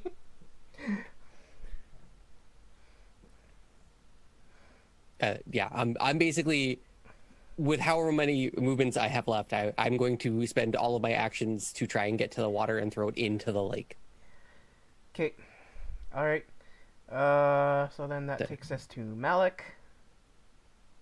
I'm gonna wait for Easel to throw it into the lake. Okay. Roderick is assuming also just gonna wait. Yep. Grace. Waiting. Okay. Isol, all the way back around to you. Boop. Toss. So you're just tossing the bundle into the lake? I'm gonna toss. Yeah. Why? We established earlier that tossing wasn't Easel's strong suit. So yeah. I mean, you're literally above it, or well, actually, it's a river. You're literally above You the should river. be able to hit the Okay. water with it. Yeah, you can just drop it. There's nothing else involved here. He'll excuse his excuse if it goes poorly will be that he dropped it, but he's going to throw it. So let's just roll a fun strength check. Let's see. Let's see how he physically does here. Didn't go great. So yeah, it just falls. Could have been worse. A weak Could have chuck. fumbled it. Yeah. And it arcs down into the river. And then I'll scream now. And yeah, that'll be that. Okay, so now it's Malik's turn. All right, so now I'm going to shoot the barrel with the exploding arrow, Right. and that is a 17. So that would be an 18 to hit. Yep. That is a success. Doesn't take much to hit a barrel. It's So it's actually just the first one. Because for some reason it wants to pick up that critical from the second one. So it's an 11. so that's, Oh wait. What did I say? 11. Hold on, I have it. Malik's explosive arrows. I got it right here. On a hit, these inflict an additional 1d4 bludgeoning damage plus 1 fire damage. Yep.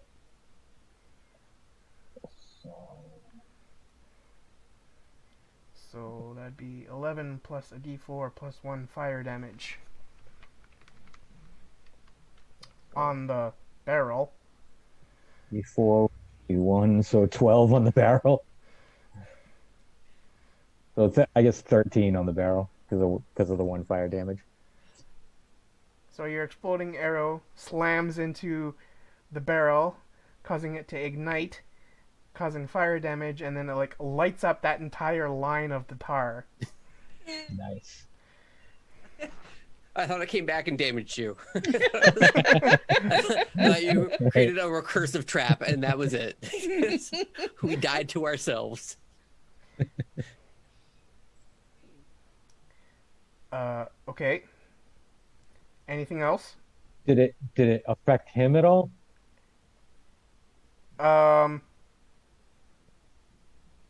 No? Damn. Shit. Because you were Well, that's not what you were just shooting the barrel, which was like in front of it. That's not what I wanted to happen. I was hoping it was going to explode. It lit the tar on fire, but that was kind of about it. Shit. It's great. Oh, I was hoping for an explosion.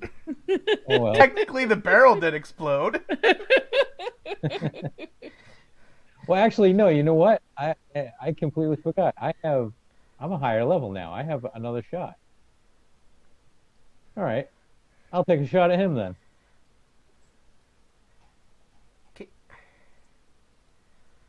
Let's see. after 5th level. Yeah, extra attack. Yeah, I have an extra attack. I forgot about it this entire session. 15? 15 will hit. All right. So 13 points of damage. 13. Upon seeing Malik directly attack it, would Roderick also shoot his hand crossbow?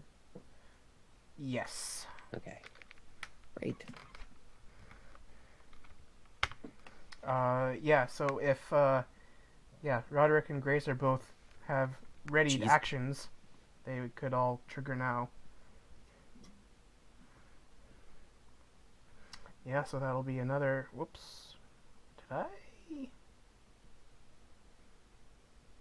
I might have done something here wrong. Hold on. Hold on! Please give me a moment. That's fine. We'll give you a moment.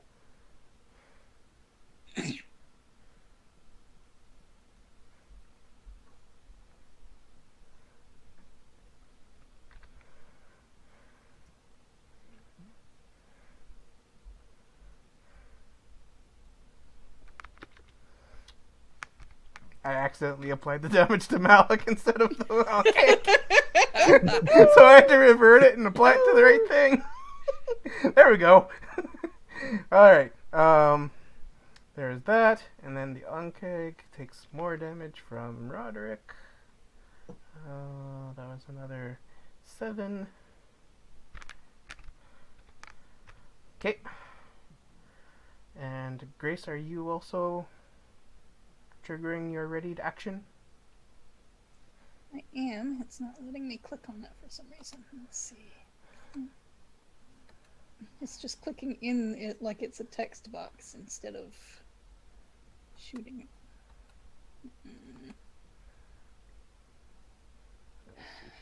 Why? Grace. Why aren't you working? Character sheet. Yeah, I'm in my sheet. I'm clicking on the box that says hand crossbow, but instead of... There it goes. No, that's Shadowed Mage. You did it for me. I mean, do you want to use that one, or do you want to try to... No, that's good. Okay. Thanks. Yep. Does that hit? Yeah, that hits. What? That's How does not... that work? Well, that's Zero? impossible. That's impossible because 0 piercing damage. I clicked on the thing that said hand crossbow and it gave me a 0. I don't know what's going on. Yeah, because it rolled a 1, and then... Why is that? That shouldn't be using strength, that should be using dex. Yes. So your dexterity would be plus 3, so that should actually be a 4. So we will go with 4. Thank you. That's very odd. Well, 20 is having problems, I guess. Maybe it's because I rolled it. I don't know. Alright, and I may as well sling some vicious mockery at it. Your children have all died. You want to run and hide, but it's too late for that. So take this from the cat. Nice! Very well done. I had time to think up some rhymes while I was waiting. Oh!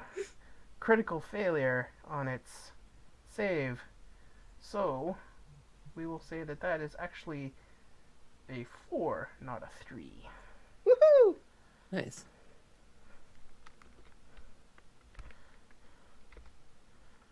Alright. It is now looking severely wounded.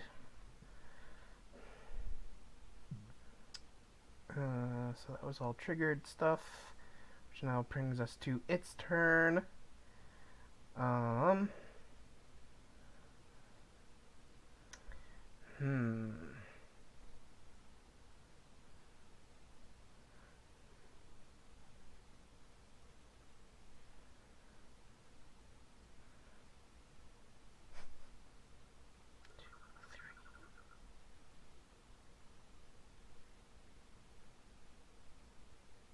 Yeah, it's waking up to a mess. Yeah.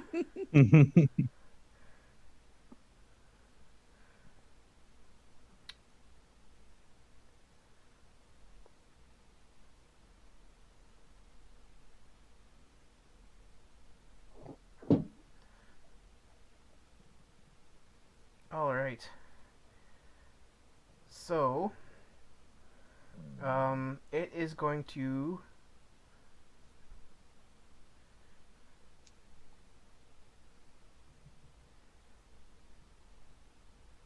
spew some acid at Grace. Partial cover. Um, I don't know how that works in 5e. So you're doing a dexterity saving throw. But if you're behind partial cover, would that have any effect? Yeah, like a +1. I don't know about. Would it give me advantage? Because like normally partial cover is an add to AC. Okay. Sure. Let's say advantage on dexterity saving throw.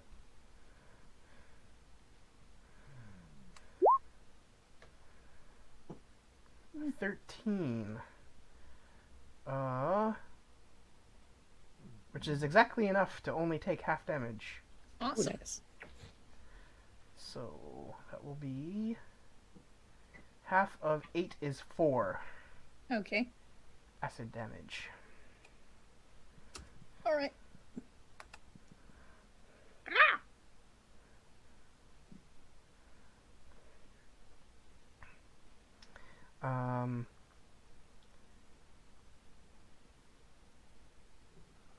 And then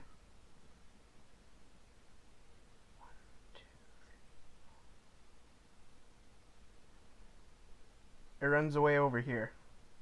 We have it on the run. Nice. Which then takes us to Roderick. Does it notice Roderick on the roof? Um, Can he Yeah, use like he- the bonus action to hide? he knows that Roderick's up, like it knows that Roderick's up there, but he doesn't seem too concerned with him yet. It will learn its mistake. Yeah, I think so. Because I know exactly what Echo would probably do, which is jump onto the bug and stab it. Yep, Assassin's Creed. This.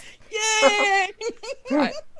It's hurting me to do that because I know mechanically there's better options, but we got to do it. So yeah, takes Well- a running jump and comes down and stabs it with the shocking dagger. Okay. So that is actually at advantage. Oh, well, sneak attack it is. Yeah. Yeah. Okay, all right.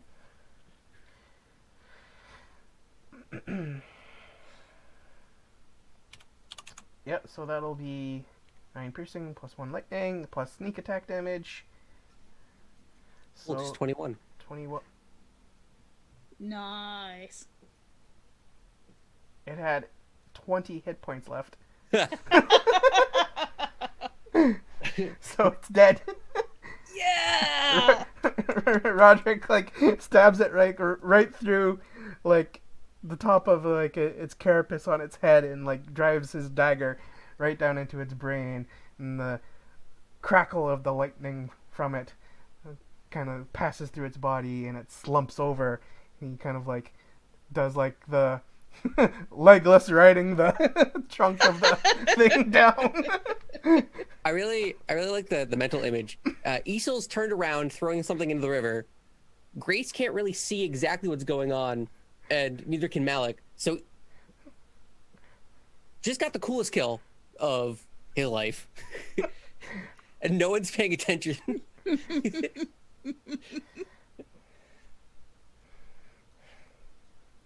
Yep. So, initiative is now over. Combat is finished. I also feel like Echo would do this, come around the corner and just, in the Roderick voice, say, like, I don't know what the big fuss was about. Yep. That sounds exactly about right.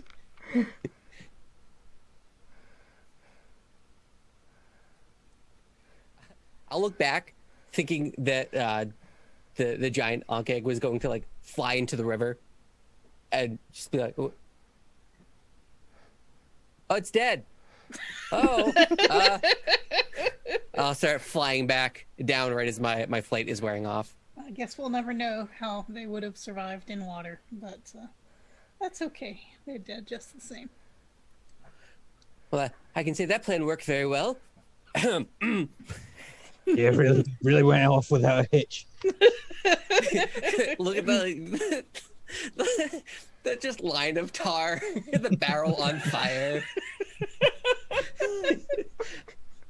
We really pulled it off, guys. Oh well, live and learn. It all turned out for the best.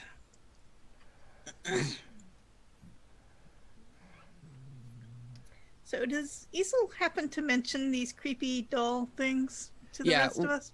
When I assume when everything's kind of settled down a bit, Isel will explain in full kind of what he found in the one chimney, what he found in the other chimney, the lightning bolt, the blood, the stick figures, all the biz tied in hair. I want to ask the survivor, what's the deal with these twigs? I mean, with these dolls? Well, oh, I was on the wrong thing. There we go. All right.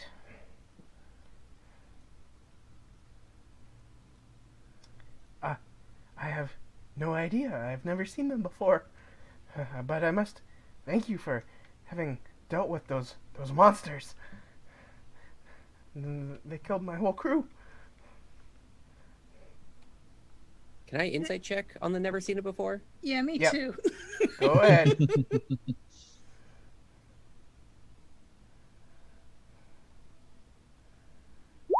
Ooh, really need more wisdom. Nice. Oh, Hey. that's pretty good. Oh, Oh, that's really good. Yeah, he is very much telling the truth. He has no idea what you're talking about. have you had any strangers in camp recently, or within? Who? Someone must have put these here. Have you seen anyone around?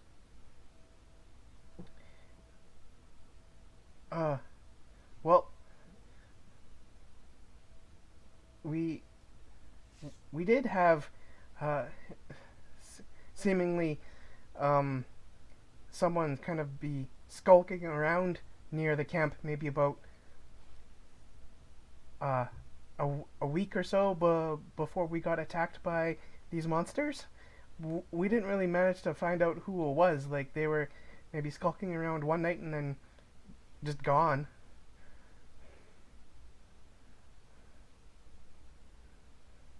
Do you?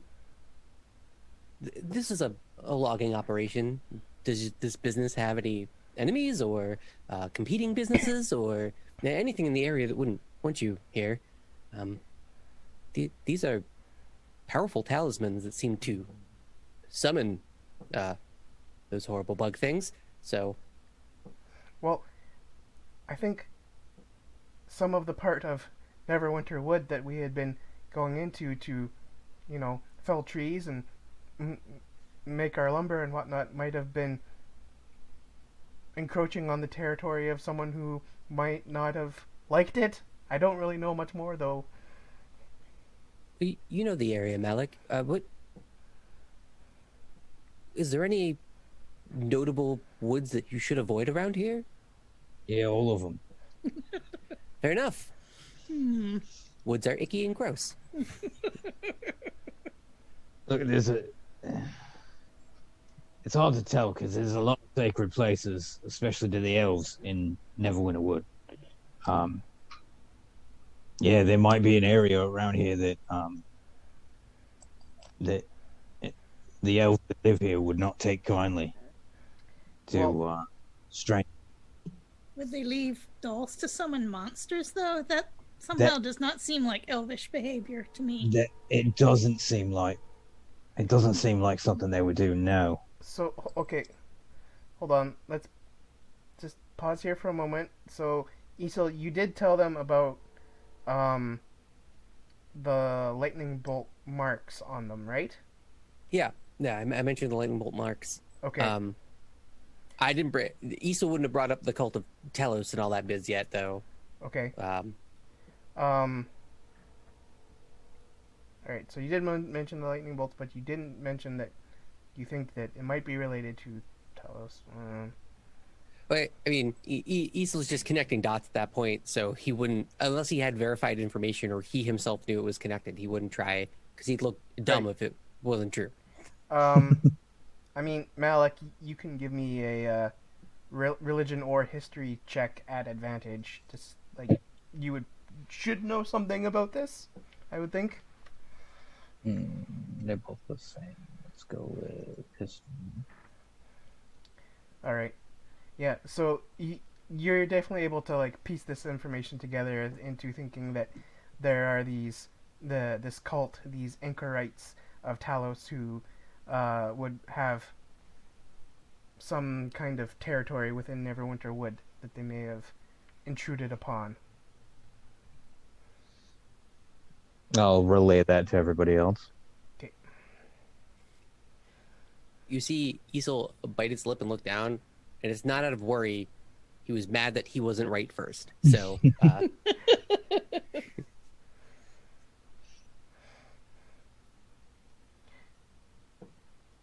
So, you think that we may have angered some cultists and they planted these things that you found and that's what drew the monsters? I mean, it's quite possible. they were in two of the chimneys, and they're probably in your campfires as well, and maybe that chimney way off over there. They seem to summon them, so yes.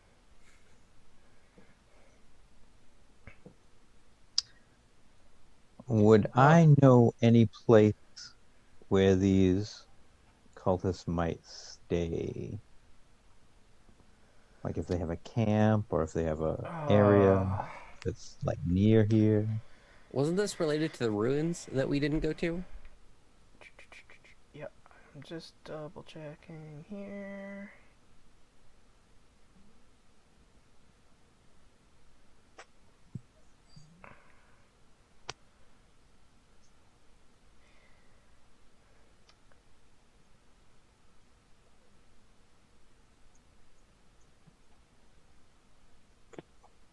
Yeah, so that would be the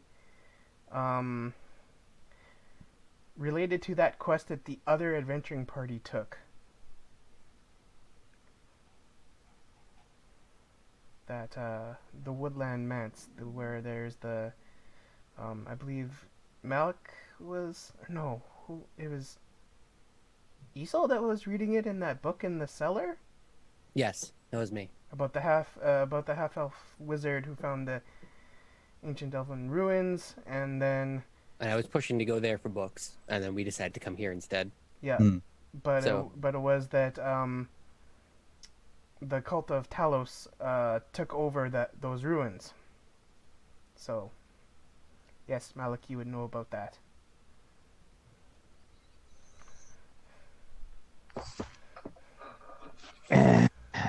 And are those ruins near here? I want to. Weren't they- Where's my map? Didn't we go up that like main road, and we hooked over?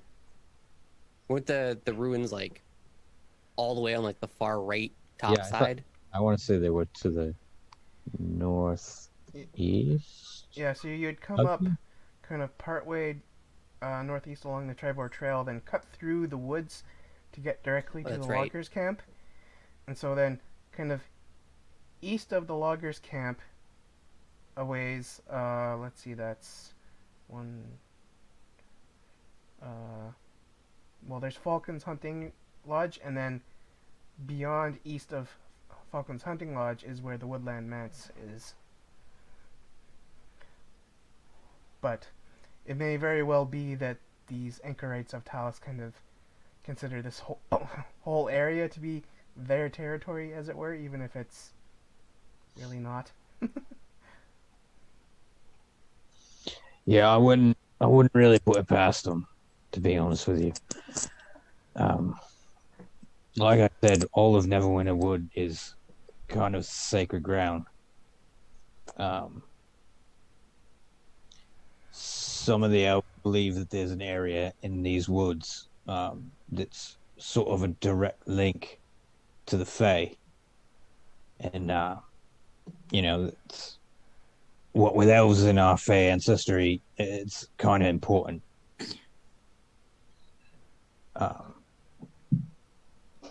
But yeah, it could be them. I wouldn't put it past. Oh no, should we maybe go to an ancient elvish ruin where they inhabit and stop them? That would be, oh, such an undertaking.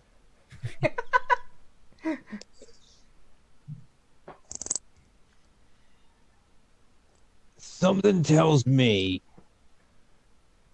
that you're not so much interested in stopping these elves as you are reading their books. No, that's crazy. You know me, Malik. I care very much about people and what they do.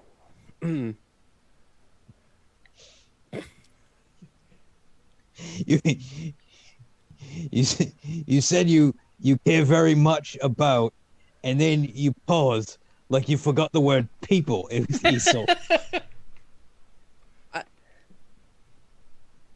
I'm not very good at lying, okay? I want to go and read the books in that ruin, and this is really bugging me that we didn't go there initially, but I was outvoted, and I held my tongue about it, and now look where we are. We're going to the ruins. Right? We're going, right? Oh wait, why were we here? Burrow.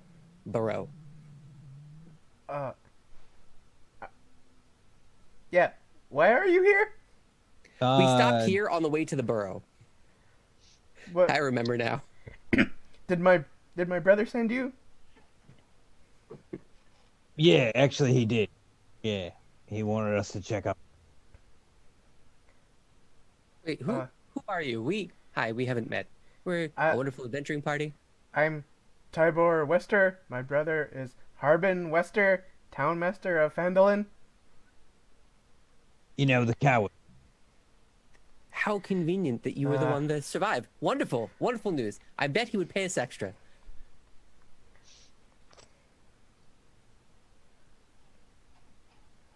So the others, you said, were just taken down into the ground by the creatures? Yeah, the monsters just kind of like chomped them and dragged them down underground. And so there are no bodies for us to bury. Do you... Oh, they're buried already. Yes, indeed. Do you want to stay here, or do you want to go back by yourself, or do you want to join us? We have a few more things we need to do out here before we go back. Oh, I think it might just be best if I just go get in touch with my brother in Phandalin. I feel like that's probably more safe than running off on adventures with you fine folks. I still have the... You will have to travel by yourself, though, because we're not going back there now. I still have the old quill that he gave me, right? Yep. You did keep that, yeah. I'm gonna hand it to him.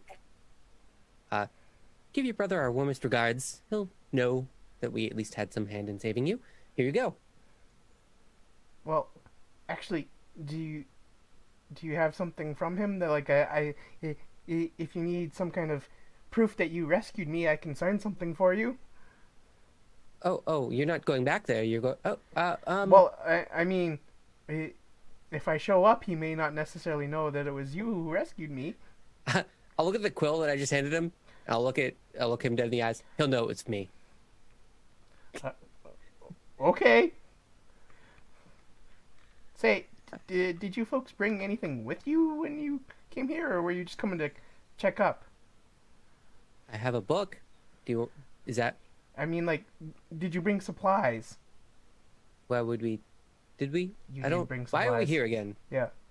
You brought a Yes, cart we did with bring a cart supplies. full of supplies with Oh, yes. an That's ox. off hidden in the woods. We didn't bring it with us on our assault against the bugs. Yeah, Uh, it's off at like the entrance to blow up the it's camp. it's to the south. Uh, Do you want to take it back with you? well, there wouldn't be much good left here. I might as well ride the ox and take it all back with me and go maybe find some new employees and come back. I don't know about that. Anyway, yeah, I will. I'll be doing that. I will take them back and head back to Fandolin. If you do plan on coming back here, send the worst workers in to inspect the chimneys first and see if there's anything still lingering about. Duly noted. Excellent.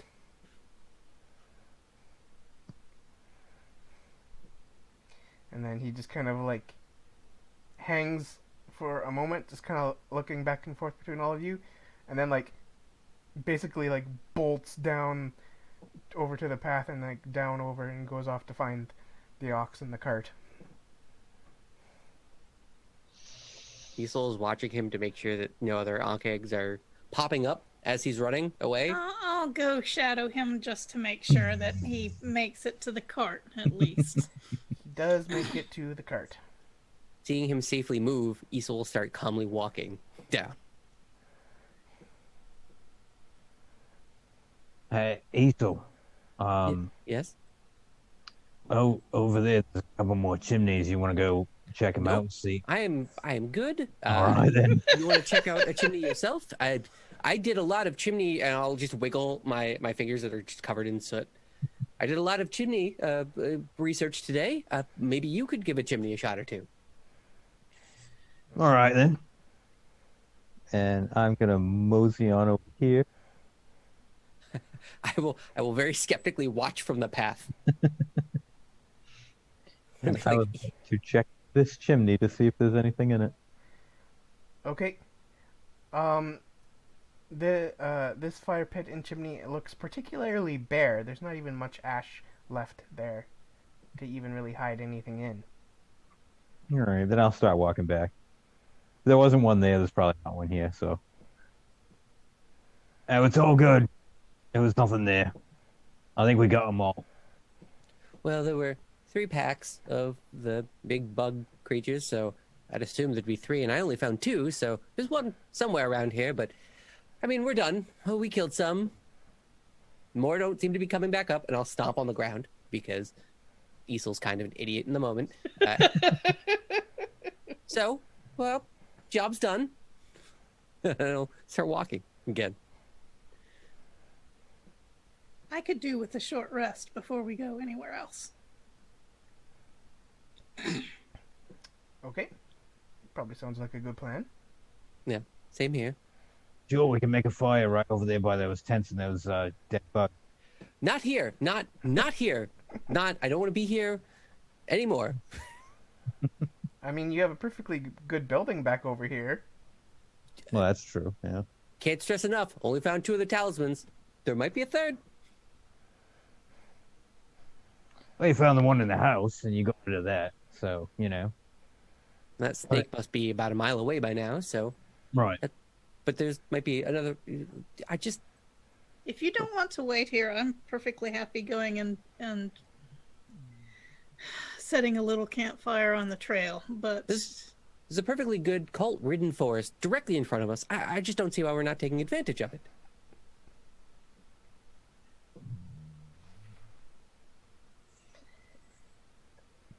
Well, if you're really that worried about April, I guess we can head out on the path a little bit, get a little bit away from here, and then stop and take a bit of a rest. Yes, I don't want to see another bug for quite some time. A crab or crustacean or whatever they were. Giant insect. Yeah. Yes, that. Yeah, so I'm all about the short rest. That would be amazing. Okay. So you guys want to do a short rest, but a little ways back down the path in towards the forest rather than here at the camp. Is what I'm understanding. Yes. Okay. So if you're leaving this location...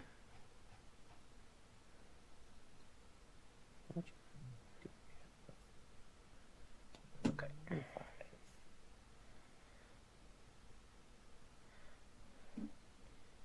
And if you're doing a short rest... Oh yeah, short rest is short rest. Okay. Alright. Then I will transition you all back over to...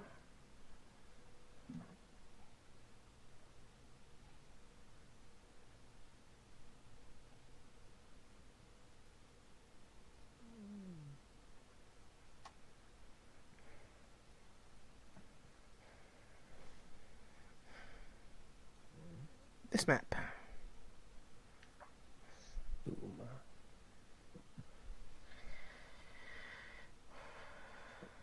So, what's the plan on what you folks will do next then? After your short rest. The Falconer's Hunting Lodge, I think? Right? Was that... Where is the barrel? The barrow is down here. Yeah. Why were we up here? I don't even remember. Oh, yeah, no, we were going to do like a loop. And then we were Right. going to hit the Tower of Storms on the way back. Yep. Mhm. Okay. Yeah, we were gonna hit the barrow and then Tower of Storms. Yeah. Okay, great.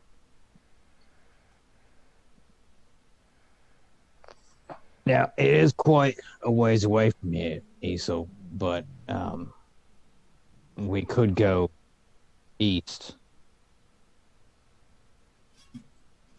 to where these elves might be. Upon some further reflection, I do want to go read a lot of old Elvish literature. I can't deny that. But also, Barrow might have a lot of old tomes in it as well. And that one at least furthers our immediate goal of dealing with the dragon in some capacity, whereas I don't know where the ruins would get us. Right. Plus, it might be exceedingly dangerous there. And I don't like that. I'm not a fan. Yeah. Either place might be exceedingly dangerous. Well, that's true. I'm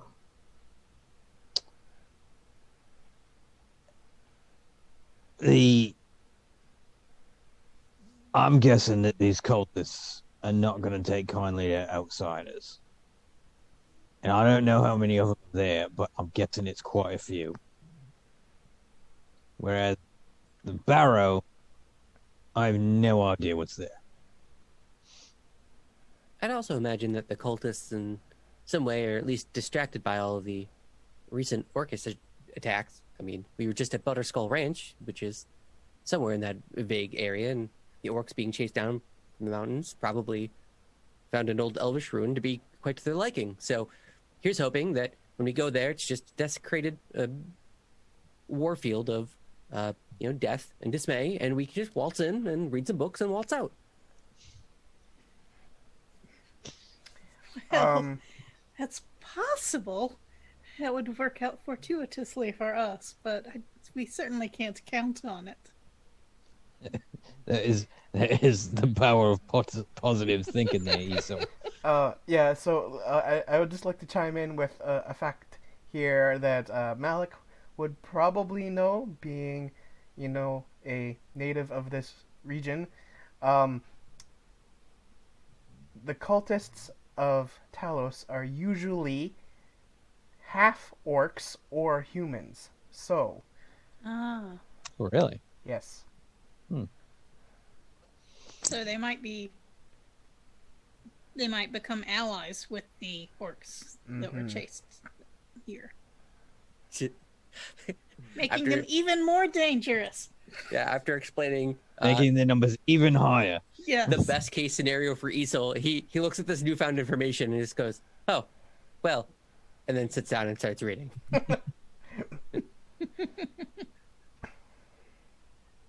So there are some fascinating and amazing places in Neverwinter Wood. And when all this is said and done, I promise you, I will take you to some of them to go see them and for you to experience them yourself. It will be a lot safer with me than going by yourself.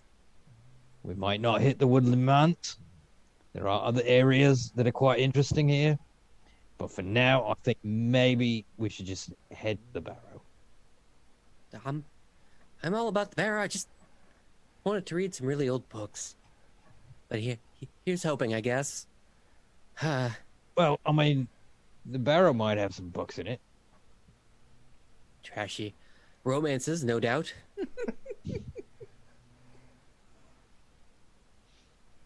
Oh, it's better than nothing, right? Religious nonsense. I really can't stand that schlock just constantly droning on and on about a certain deity here or there. It's nonsense. I just want a good narrative, a nice pace, or a good bit of information. This whole preachy nonsense. Not a fan. There might be runes or something similar at the barrow. I can get about runes. I can very much get about runes. In any case, I'm leaning far more towards visiting the barrow than tracking down the cultists at the moment. Although it's something we should remain aware of. But I think that would be safer for the moment. I think Yeah. that's all We'll of us put in that- agreement. Yeah, we'll put that on our to-do list. But for now, I think maybe the barrow is the best idea. Okay. Then we're agreed. I'm gonna climb up a tree and stretch out on one of the limbs and take a short rest. Yep. If you, I guess the rest of you, if you haven't already gained the benefits of a short rest, you may do so now. I am going to keep watch while everybody takes a short rest. Okay. I mean, like, while you're keeping watch, you can still gain the benefits of a short rest if there's anything that you need to do. I Or- kind of don't need one Okay. because I don't get any spells back at a short rest, and that's Right. all I kind of need. Yeah, I'll at least get my bardic inspirations back. And Roderick will roll a hit die.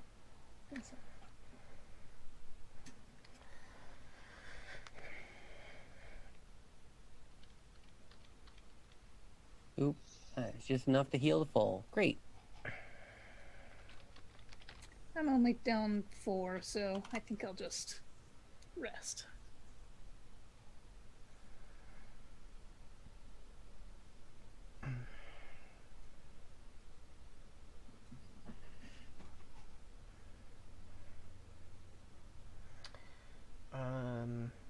Roderick doesn't need any healing, does he? No, he's at 25, 28. Well, on a short rest, he could use a hit die. So. Yeah, I had him use one hit die because he was okay. at 22 and he went to 25. But Okay. no need to send the other one. It's 3. It's 3 HP. He'll be fine. Probably.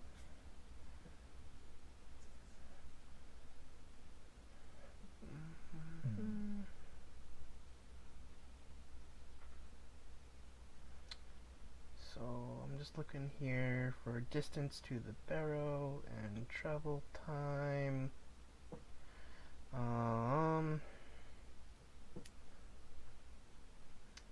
I believe last time it had taken you guys about 1.5 to a little over 1.5 days to get from, like, you had a long rest in the forest, and then it was about like another half a day to get to the loggers' camp. So it should be, then if you had the encounter at the loggers' camp, it's probably about late afternoon when you guys are taking the short rest. So, I mean, it would take about another half day to get to the Dragon Barrow. So if you wanted to have a long rest actually instead, I don't know, or whatever you may discuss, I guess. We can travel to the edge of the forest and then do a long rest there. I like Sure. that. Yeah, that sounds good. Okay. So if you travel to the edge of the forest and take a long rest, then that means you get to level up. Oh! Oh, Well, that's exciting. nice. And then I think with that, well, actually, I just need to roll something first. Never mind, you had a huge fight. 4 dragons appear. Nope, it's all good. It's all good. You guys don't see anything. Nothing happens to you, so you have a successful long rest and level up. Spell. So you are now all level 6. Nice. I don't even know what I get at level 6. Probably nothing. Ah, damn. Oh no, wait. Ranger level 6. Let me see here.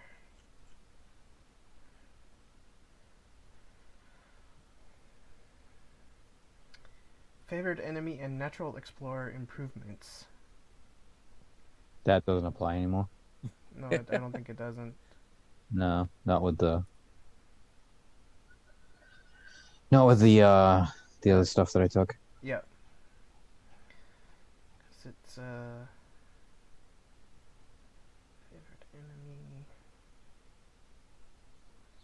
was replaced by favored foe.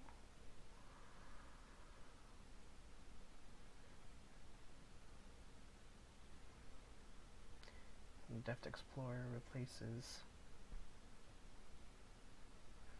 Okay, so Deft Explorer, choose another one of the benefits from Deft Explorer for level 6. All right. Yeah, I'm gonna have to look at that because I don't have that pulled up right now. Yep, that's fine. Let me see about the others.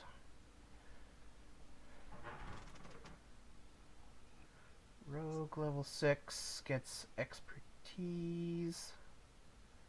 So I will go over that with Echo at some point before next time.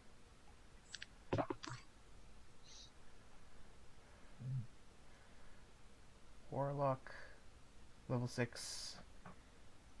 I got Radiant Soul, which Other- means I get resistance to radiant damage? Gain a feature granted by your otherworldly patron. Right. You have resistance to radiant damage. When you cast a spell that deals radiant or fire damage, you can add your charisma modifier to it, which means that Guiding Bolt gets even worse for bad guys. Better for me. Nice. I'm going to get some more spells, so I'll need a little while to go through the lists and figure those out. And I also will have Counter Charm, which will help resist mind influencing effects from others. Right, so I'll look at spells when I get a chance. Yeah, the new spell I took was Gaseous Form. So great. Okay. But Well- we're Do you playing want us the- to figure out everything now, or is this a good stopping point? No, I think this is probably a good stopping point. Yeah, I was gonna Okay. say, yeah, this is a good stopping point. Mm-hmm. Were you gonna say something there, Hoodie? we're playing with the The variant. the Unearthed Arcana, so I can change spells on long rests, right? That is correct. Okay, just Yeah. double checking. Yep. That's from the Variant Futures Unearthed Arcana. Yeah. Which, some of that stuff should be being made actual rules in Tasha's Cauldron of Everything that comes out in like 2 weeks. I'm so excited. As a bard, can I change my spells, or... Yes, that's Okay. all of you. It makes the easy switch of spells for like anyone who's a spellcaster. Cool. I get the flavor of having those spells be set in stone, especially for like wizards who have to go through the arduous thing of like learning through a book. But for like warlocks who get it through a deity, you should just Right. be able to contact the deity, be like, "Hey, I don't want this anymore. Please take it away. Yeah. Give me a new thing." Okay. Cool. All right. Well, seems like my title for the episode kind of was accurate. Yeah. An annoyance of Ankhegs. Right? They weren't that big of a threat, but you certainly had to take your time to deal with them.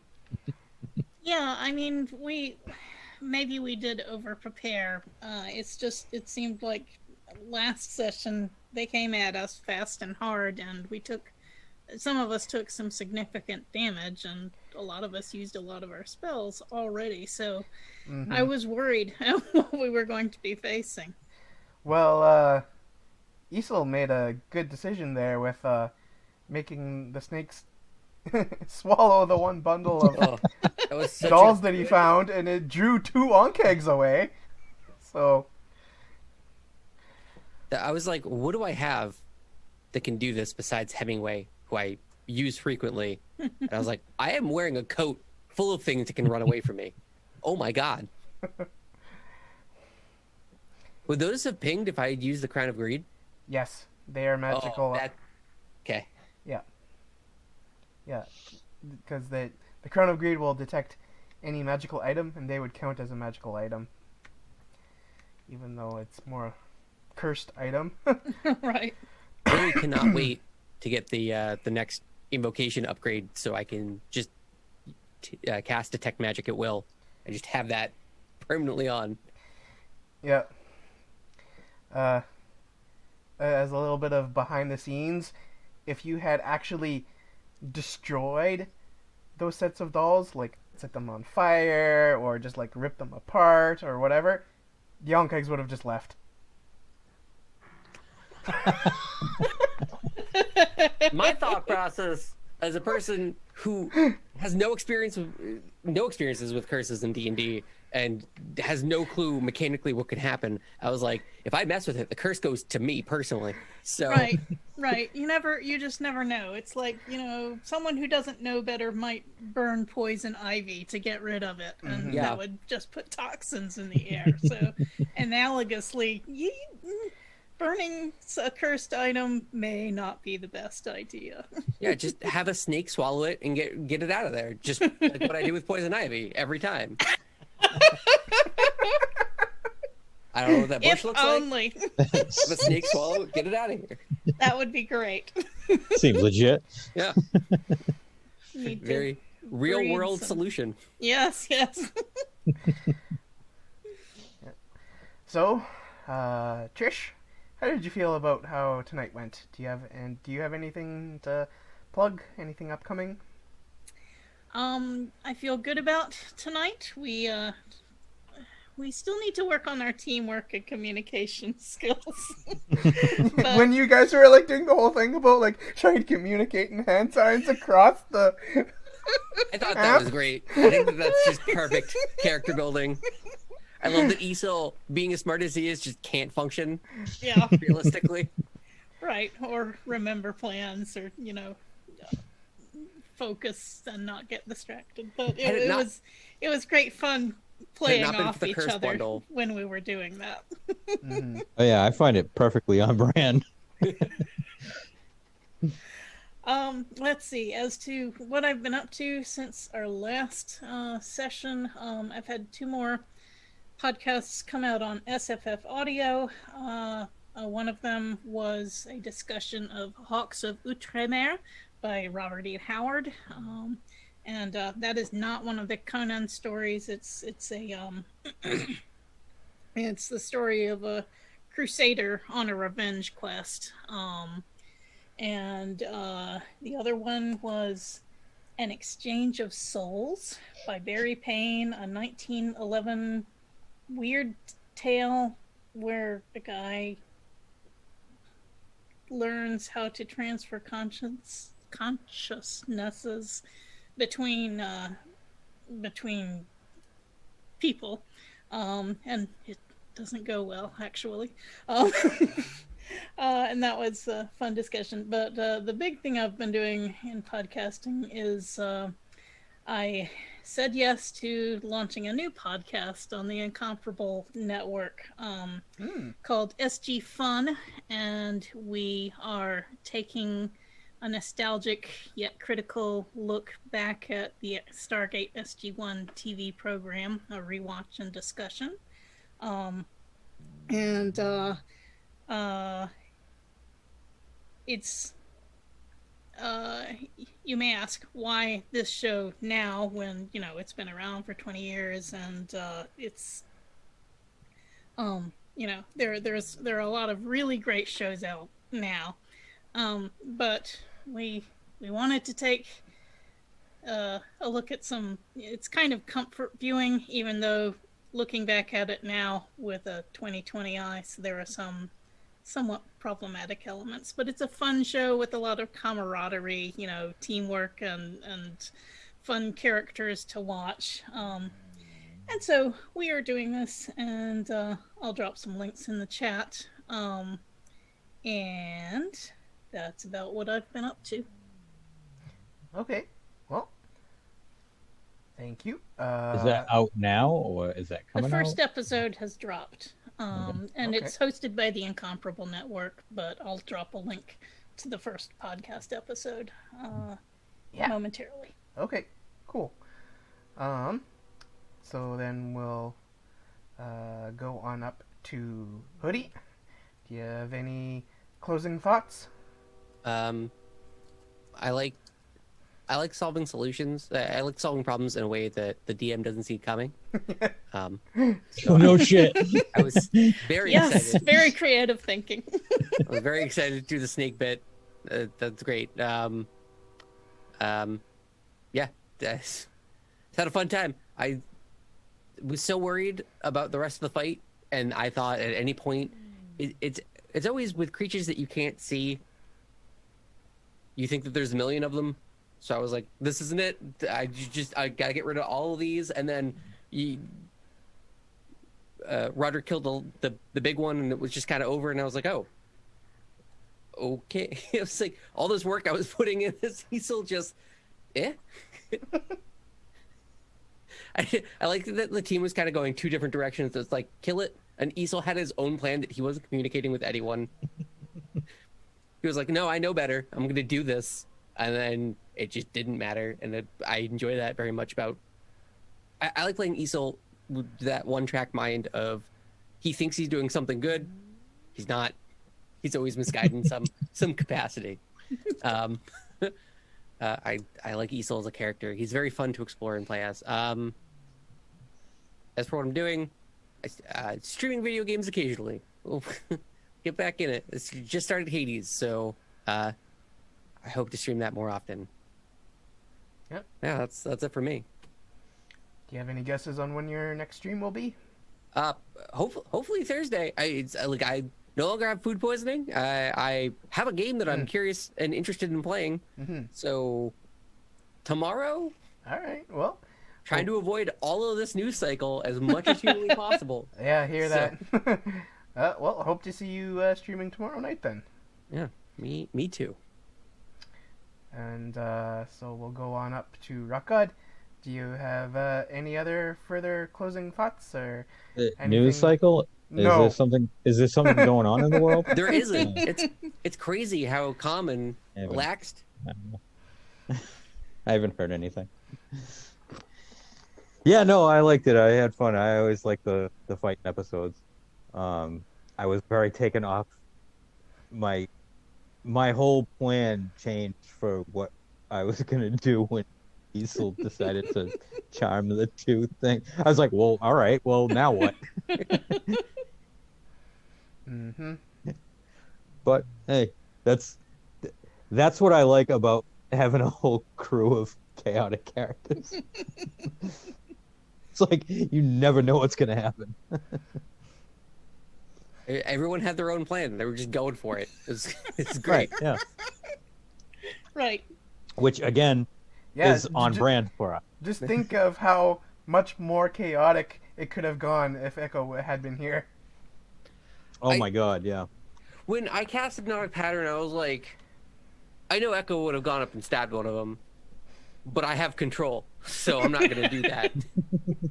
I guess we'll And then find out how he thinks of how you handled his character. Well, in you combat. immediately said something. I was like, Echo's going to hide. And you were like, I don't think that's what. And I was like, that's what's happening. But other than that, I think I did Roderick well. The climbing up on the roof, the assassins creating off.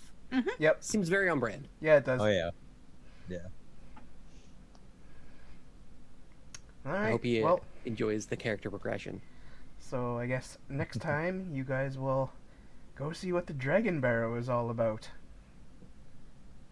All right. So A barrow is a tower? No, it's No. more like a mound. Yeah. A burial mound. Ah, okay. Yep. Well, I was picturing it completely different. No. I played a lot of Skyrim in my time. I know a barrow. Yeah, I mean, if it were really elaborate, if it were a big barrow, it might have passages or something. But basically, it's a burial mound. Hmm. Okay. Yeah, I was picturing like a tower type, like a small tower. Nope. Underground. Gotcha. Crypt. Yes. Well, thanks, Shadow Mage. Yeah, Thank you so you much are- for DMing. You are welcome. I guess I should try and do some stream wrap up stuff here. If there's anyone still sticking around in viewing land over in chat, you can find all of us through the Shadow Crew command, which I am putting in chat there. Make sure to check out all of Arv's stuff with what Rock God just put in there. You can also check out Arv's D&D adventure book with exclamation point library, and of course Arudinil has put in exclamation point BLM for Black Lives Matter, which is something we're still supporting, which is still very important. Make sure to go check that out.